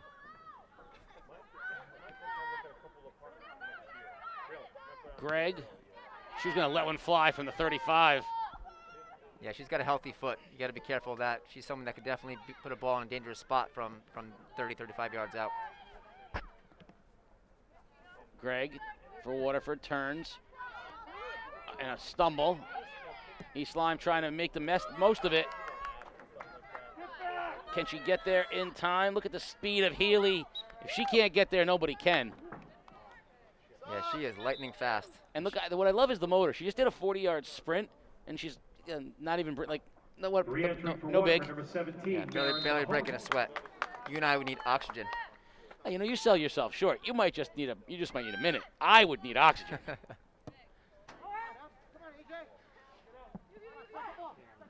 Kung, nice touch to herself outside.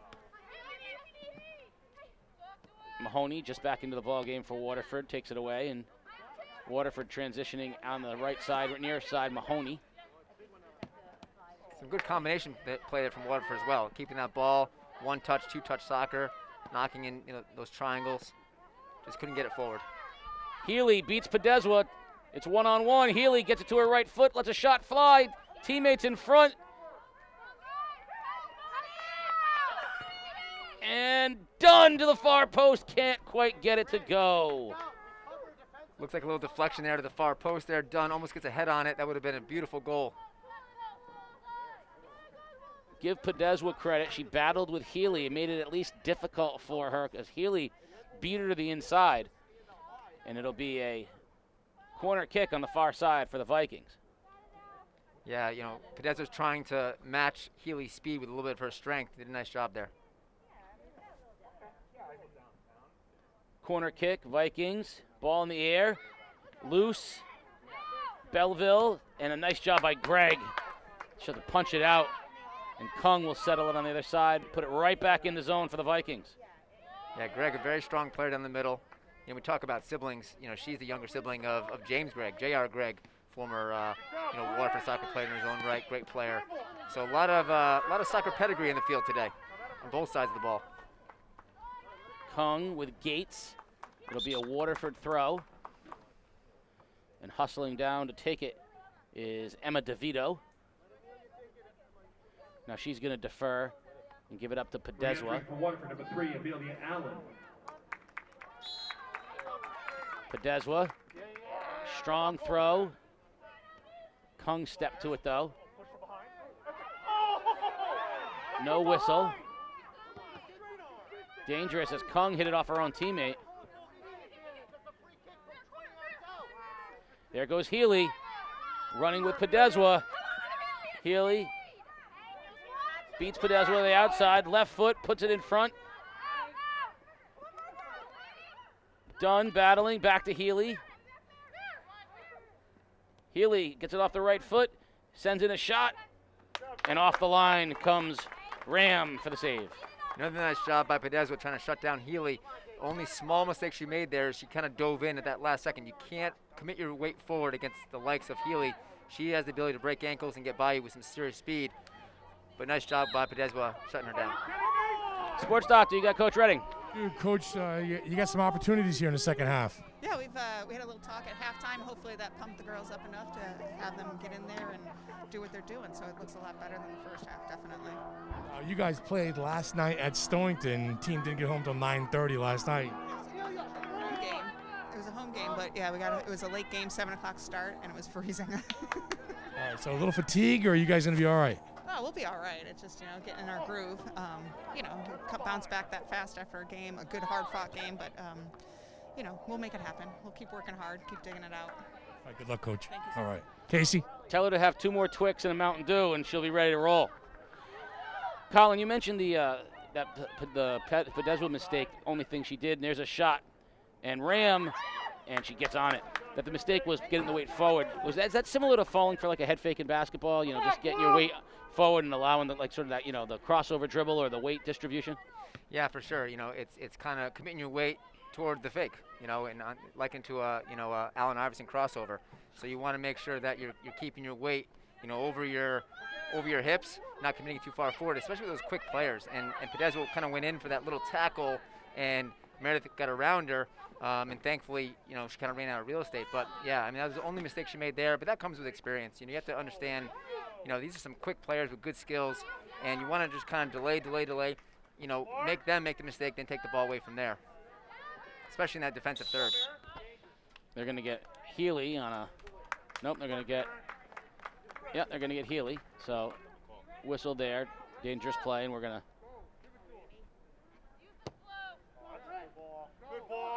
Good ball, Dickinson.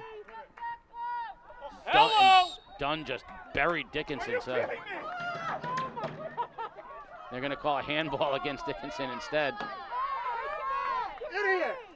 I think the handball actually did come first before the contact happened, so if you want to get technical, that did occur. But certainly there might have been a foul that came after that handball.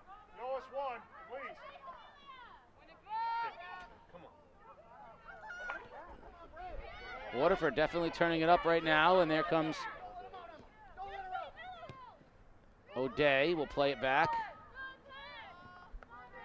There's no offsetting penalties in soccer like football. Nice change of fields. Waterford, good step up. But Antonino is going to come out of it. She's looking in the middle for Healy. Dangerous player. Healy, beautiful move. Little 3-on-2 now. Healy in the middle, punches it and cannot get it through. Nice defense. Amy Gerard that time. Good pressure, Amy. Stayed there right with her. And there's that situation where you kind of put your weight forward too far, and then she's able to spin around Podeswa and find a way into a 1v1 with the goalkeeper almost. East Lyme almost converts on that goal there. Nice run on the reverse by Amelia Allen for Waterford. The son comes up and gets it. Now she's going to play it out to Antonino. That 3-on-2 was essentially what you had. It was a 3-on-3 if you consider the goalie, but I thought Healy was going to distribute, and instead she had a nice chance, And I give Gerard plenty of credit for staying right on her hip. Oh, absolutely. Yeah, very strong back line on Waterford's side for sure. Healy up in front. Oh, and give Ram credit. Back the other direction. Deflection. Yeah. Offsides. That was a dangerous play. Ram came off her line, which was the right play, but once she's there, she's at no man's land, and while she's trying to get back, East Lyme threw a shot, but it was deflected and we get an offsides. Yeah, great job by Ram coming off her line there to come outside the box and release that ball. The only thing she could have done a little better is actually releasing that ball with some air underneath the ball, because if you're going to come out, you need to make sure that ball is out of danger, because you have to hightail it back into your goal. But good presence of mind to leave her line and keep her team, safe.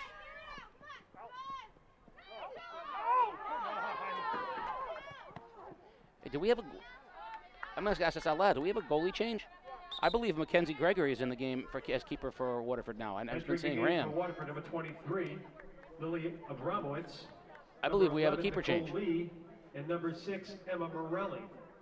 For East Lyme, number 6, Lily Antonino. I believe you are correct. So that's going to be a keeper change for Waterford. Mia Ram is out of the game. So that was Mackenzie Gregory. So junior Mackenzie Gregory into the ball game for Waterford, and that was her that came off the line. So nice job by Gregory. And she comes off the line again. And there's the ball you wanted to see that last time she came off. That's a great ball, putting some air underneath it, getting it out of danger. But, great job coming off her line, good presence of mind. And apologies for calling the wrong name earlier. Well, you don't often see a keeper pitch a shutout in the first half and come out of the game, so I'd like to know, Sports Doctor, what'd you find out? Yeah, well, coaching staff says we got 2 very, very good goalies. That's the luxury we have. We don't want these kids sitting, so each one plays a half. They're equally as good, says the coach. Well, very good. That's great information to have. So Ram did a great job, did her part through the shutout, and now Gregory into the ball game here to start the second half. And that certainly is a luxury to have. Good ball into the box, headed out by the Vikings. McCullum has it on the far side, out of bounds it goes. Got a couple texters chiming in saying that, we had the goalkeepers wrong and we fixed it, so they appreciate that. So always good to hear from our listeners.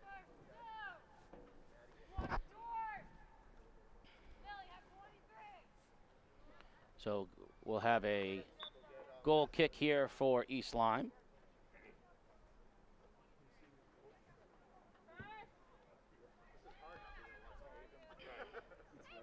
Sports Doctor. Coach, some good action here to start the second half. You guys are still up 1-0. What do you see out there? We're starting to let East Lyme take a little bit of initiative, so we've got to try to get that momentum back. That's the big thing right now. So a little bit more composure on the ball.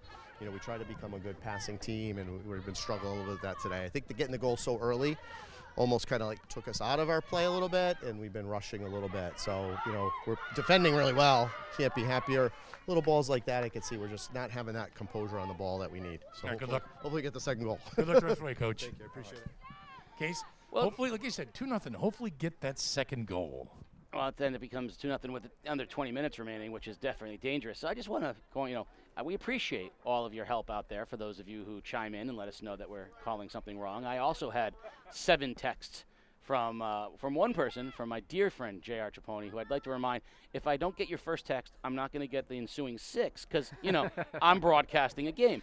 But he has many of the Waterford faithful, because they already know this, evidently, as the sports doctor brought up, this is a thing they do every game. So he was well aware.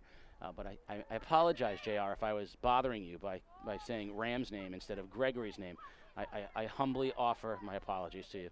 But it is, in fact, Mackenzie Gregory who is into the ball game, and she has the task now of preserving the 1-0 lead that was given to her at halftime. Yeah, it's always nice having, the luxury of 2 skilled goalkeepers. It doesn't often happen in the high school game because it does take a lot of skill and time to really perfect that craft to be a varsity level goalkeeper. So when you have 2 like that and you can have them split halves, it's a good thing to have for sure. And we're 20 minutes into half number 2. It's still 1-0 Waterford. I mean, the goal was scored, within minutes. And now we have gone essentially not only scoreless, but East Lyme has had far more offensive chances since the Waterford goal.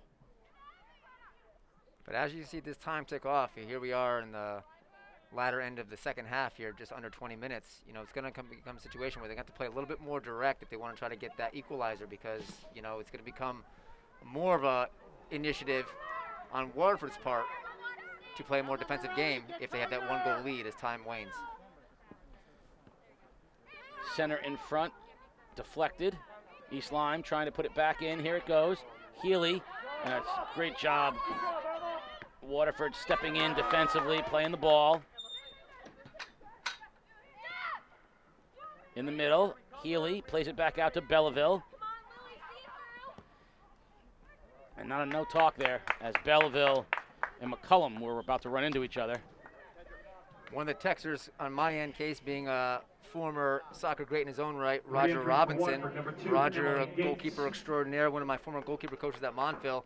Obviously has his eyes on the goalkeepers today, pointing out our mistakes. So I appreciate the texting from Roger as well. Good to hear from you, old friend. I just like to know, however, I mean, I love that everyone's listening. See, unlike JR, who was trying to be helpful, my mom usually texts during the course of the game as well. And my mom just gives random thoughts of things like, oh, did you see so-and-so in the crowd? Did they look like they were doing well? I'm like, I'm broadcasting a game, Mom. I didn't have a chance to look in the crowd and see how somebody was doing. The sports doctor looks pale. You sure he's getting enough vitamin C? Well, unlike JR, I only got 6 texts from Roger opposed to the 7, so. I'm up to 8 now. Allen in the far side for Waterford, plays it into the middle. Shot, and a beautiful save by Masung. Yeah, ball was well placed to the side there. Masung, nice job getting to the corner. Keep that ball at the net.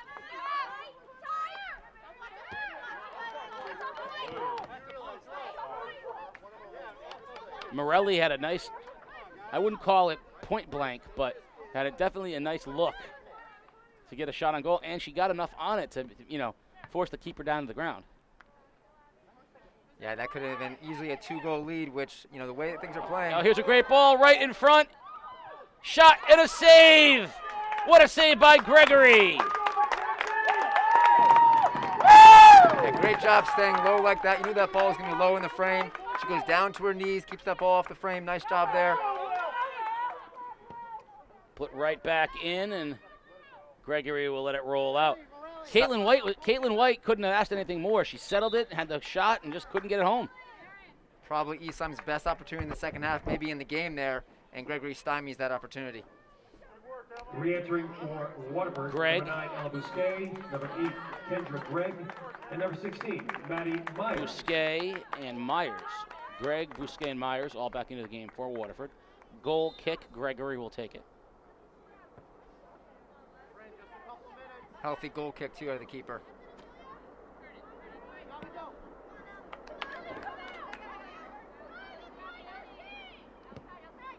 Nice ball, out it goes. Pizzella. One little touch into Antonino. Greg intercepts and sends it back the other direction. Yeah, good job by Masung there, coming out to receive that ball and knocking it forward. She had kind of 2 options. She could have let that ball come into her box. She could have picked it up with her hands and distributed it with her feet or hands, but she chose to play it wide and did a nice job of finding her target.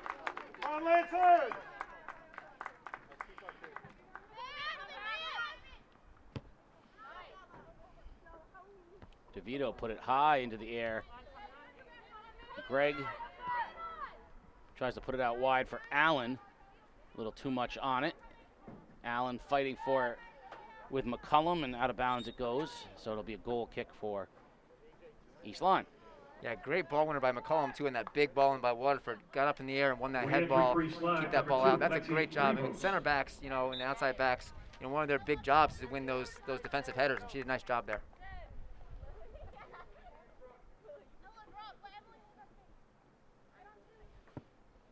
Goal kick, out it goes to Prevost. Prevost battling, gets it ahead to Lombardo, but put right back in by the Lancers to Allen. Allen trying to talk and communicate with Lee. Now Lee has it. Nice talk and touch back to Allen. Allen smart, she was looking for Bousquet, but instead East Lyme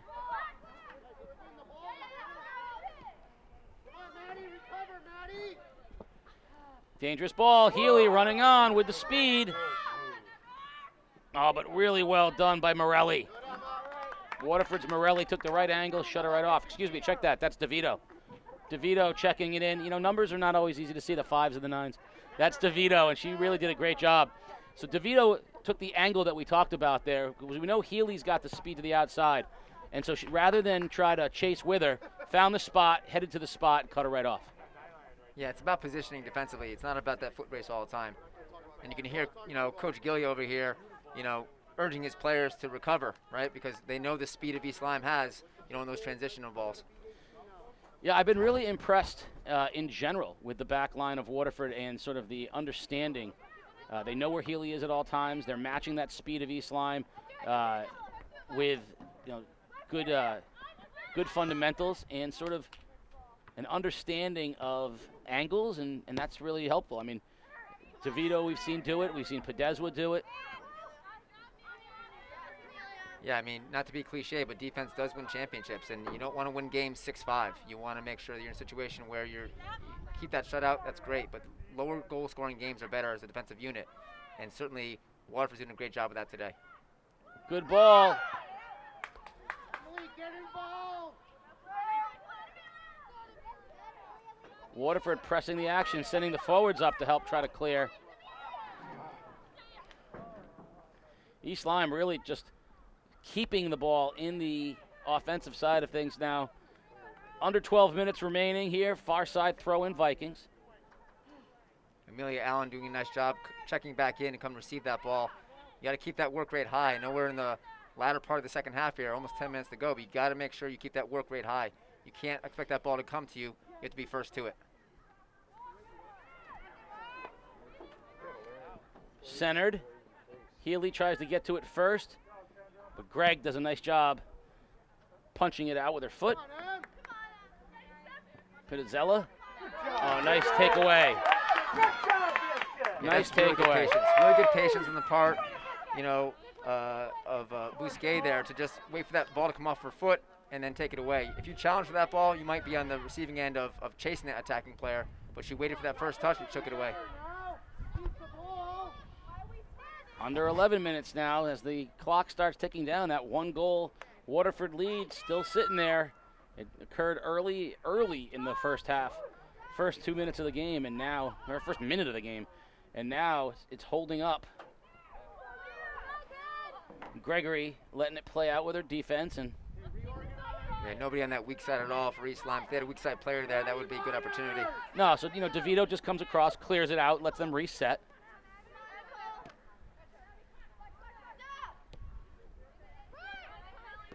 Oh, nice step through and a tackle right there. Playing on the outside. Well done, Emily Gates. And Pizzella just comes in and... Yeah, Emily very composed in the ball there. Understanding that she has a sideline as her friend there, just kind of bring it down here. And understanding with a 1-goal lead here, I'm going to take it down as far as I can. She'll poke it out, still our possession. Under 10 minutes remaining here in the ball game. 1-0. Waterford on top. Waterford, number 4, Brent Dixon. Number 7, Amaris Jimenez. And number 23, Lily Abramowitz re-enter. There's a chance in front. Allen had a shot at it, but couldn't get there in time. Now East Lyme looking to transition out of there. Coach Redding mentioned, you know, despite playing last night, she thinks her girls will be okay, and they've shown no signs of letting down in the second half, despite playing last night at a 7 o'clock kick.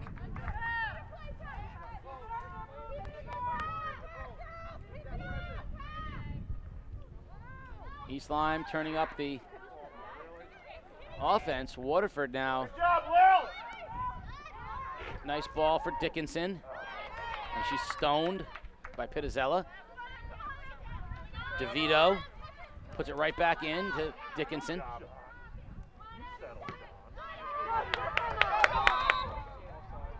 And Jimenez will be called offsides. Definitely a pretty physical game in general today, though. Not physical as from a chippy standpoint, but just definitely a hard-nosed physical game. Yeah, one of the anyone who thinks that the girls' game is less physical, it actually many times is more physical. These girls are as aggressive and, hard-nosed as any player, and they go right at each other. I love that. Yeah, it takes you about 5 minutes of watching one of these matches, and you learn that right away. Mm-hmm.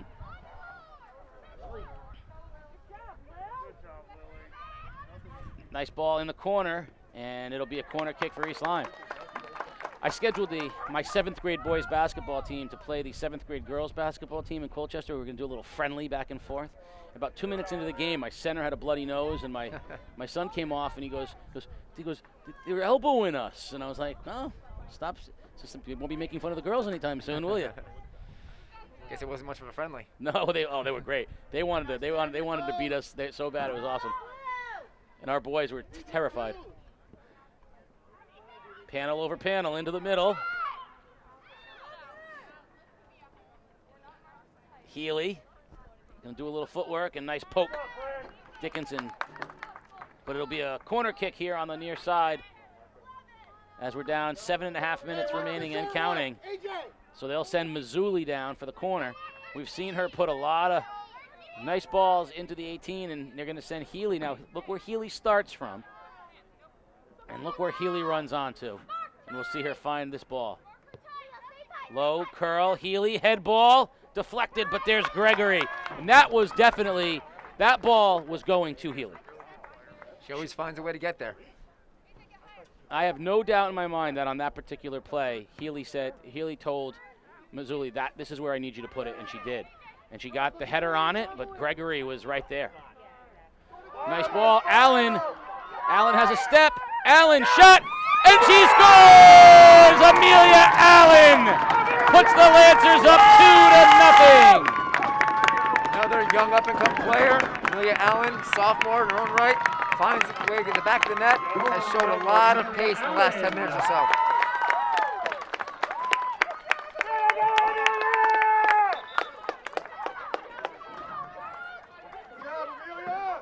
Now with 6:22 remaining and a 2-goal lead, Waterford minutes away from a sweep today in the boys-girls doubleheader with East Lyme. A sweep and a potential clean sheet in both games. The official is saying set the clock at 6:41 as almost 20 seconds ran off after the goal. So 6:41 remaining and a 2-0 lead. Now you're going to see a very defensive-minded Waterford squad. Not that they weren't already defensive-minded, but now you're going to see probably a second holding center mid and playing more maybe a 4-2-3-1, going forward here with a pretty formidable back line of Waterford.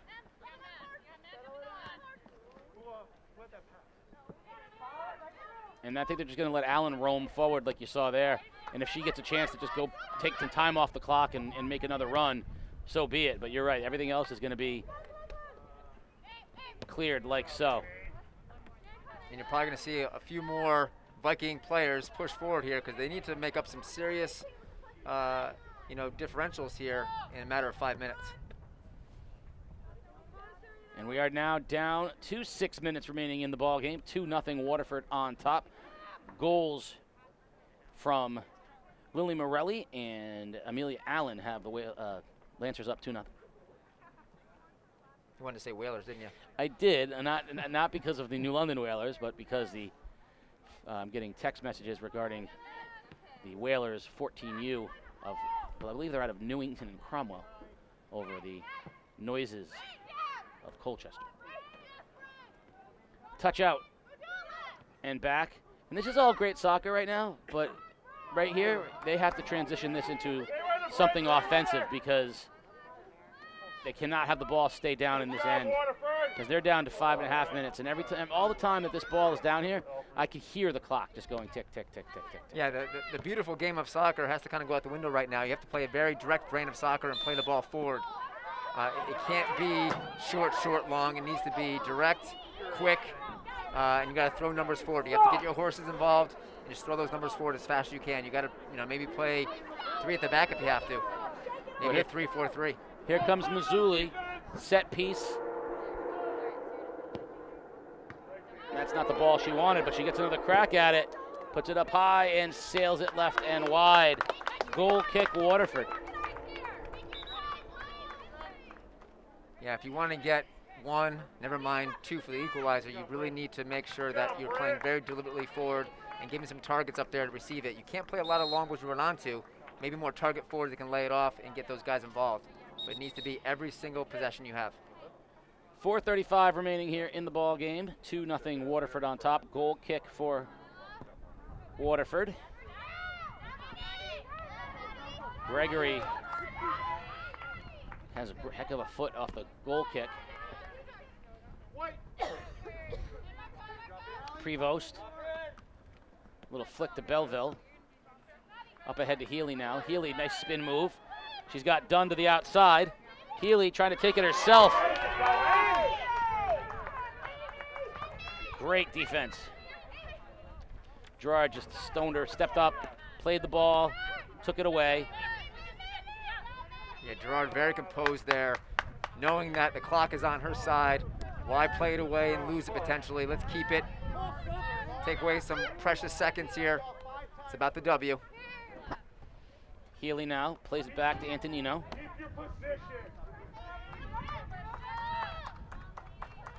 Kung turns and plays it out wide.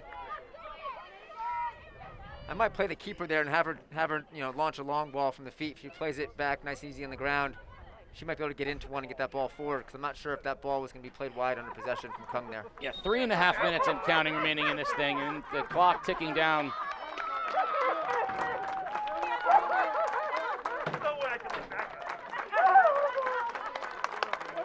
And Amelia Allen coming off the field.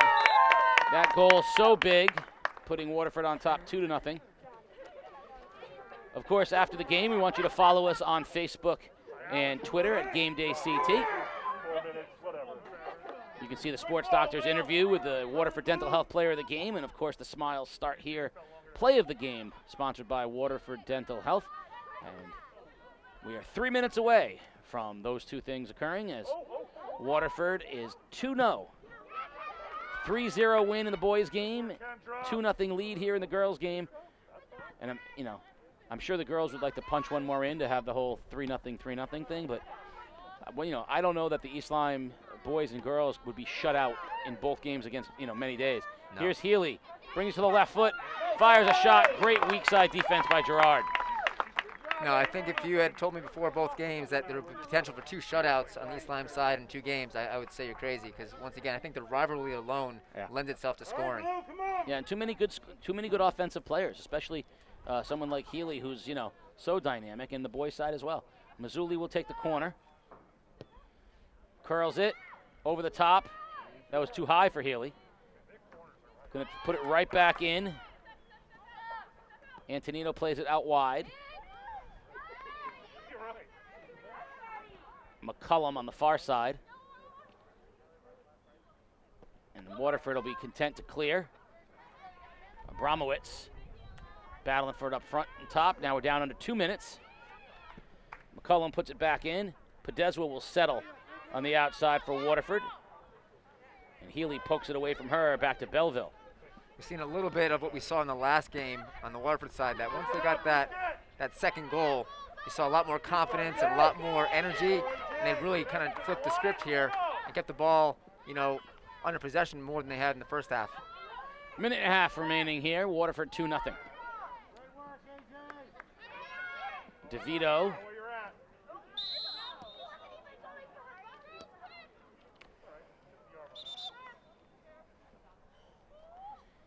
And we have another player on the turf. So with 1:11 remaining here, Waterford up 2-0. It has been a physical game. I think that's Healy down right now. Sports Doctor, have you been considering what the play of the game, the player of the game? You've been giving a lot of thought. Play and player of the game. I think the play of the game could be by the goalie in the second half for Waterford, making a nice stop point blank range. Kept the game at 1-0. And I think Amy Gerard has been all over Healy in the box. She's playing out of position. She's a forward, got moved back to play defense today. She's done everything and then some that the coaching staff has asked for her. Yeah, I think we will put those into the voting box and weigh those. Coach says you shut out a team like East Lyme. I mean, it's huge. Yeah, no, I would agree, and it's hard, especially when you split goalkeepers. It's tough to do it, and they did it in that so far with 1:11 remaining. I do like the play of the game. How do you not do the first goal of the game when it's less than 2 minutes in? Set the whole tone for the whole thing. See, the difference between you and I is I have the luxury of asking the coaching staff, who do you guys think should be your play of the game? Not player of the game, play of the game. The play of the game is, first goal was probably play of the game, either that or the stop by the goalie, yes. Okay, first jump up within 2 minutes of the first half. Sure. On a corner, no less, and a set piece is, always. 40 seconds 40 into seconds the game. in, less than a minute. Yeah, there's definitely two schools of thought in that for sure. That early goal, puts East Lyme on their heels, but, as the sports doctor mentioned, that's a big save there. If that ball goes in the back of the net, we're have a different second half. It's 1-1, yeah. Yeah, different second half entirely. Right now we could be sitting at a different score entirely. Thank you, Coach. Thank you. Hey, the way you've been breaking it down, sports doctor, I am truly impressed. And the reality is, guys, that the only person whose opinion matters is Peter Wappies, because he's the one editing. Yeah. He's the one editing the footage. So that's what I like to hear. That's all that matters. Whatever Peter thinks was the play of the game. And there's the trump card. Loose ball. Waterford will just play it off and out of bounds. That was a smart play. East Lyme will throw, and they have Healy on the bench. She came off. Mazzulli plays it in. Greg with the head ball. Nicely done. Marin Mahoney for the Lancers. Now down 40 seconds remaining. Battling for every ball still. We like that. We're going to get a whistle. It's going to be East Lyme ball here. 30 seconds remaining. Against the back line of Waterford, including their center backs and their center mids there, they have a lot of tall girls there. So any of those balls in the air are very difficult to win from East Lyme standpoint because they don't have near the height that Waterford does in that back end.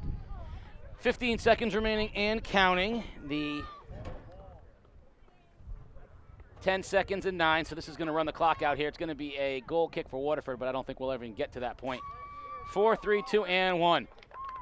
And as Gregory kicks it into the air, it's a 2-0 shutout. The Waterford girls shut out East Lyme 2-0 on the heels of a 3-0 shutout from the boys. So a 5-0 shutout day. Waterford over East Lyme on a day of soccer here at Waterford High School. Waterford Athletics Department truly appreciates your cooperation. As they congratulate themselves, we again want to remind you that Game Day is brought to you by the Burns Agency. Like Game Day, the Burns Agency is always local and live. They focus on local community, and you'll always get a live person on the phone. You buy better at Burns. And Waterford Dental Health, voted the #1 best dental practice 6 years in a row by the day's Best of the Best Reader's Choice Awards. Join us on Facebook and Twitter at Game Day CT, and you can see the Sports Doctor's interview with the Waterford Dental Health Player of the Game and the Great Smiles Start Here Play of the Game, sponsored by Waterford Dental Health. So thank you to Waterford Dental Health and the Burns Agency, for the Sports Doctor, Keith O'Brien, for the coach, Colin Delaney, and for Peter Wappy and the crew. I want to thank Colin again for being here on a day of soccer here at Waterford High School. You've been watching Game Day live on theday.com. Good afternoon, everybody.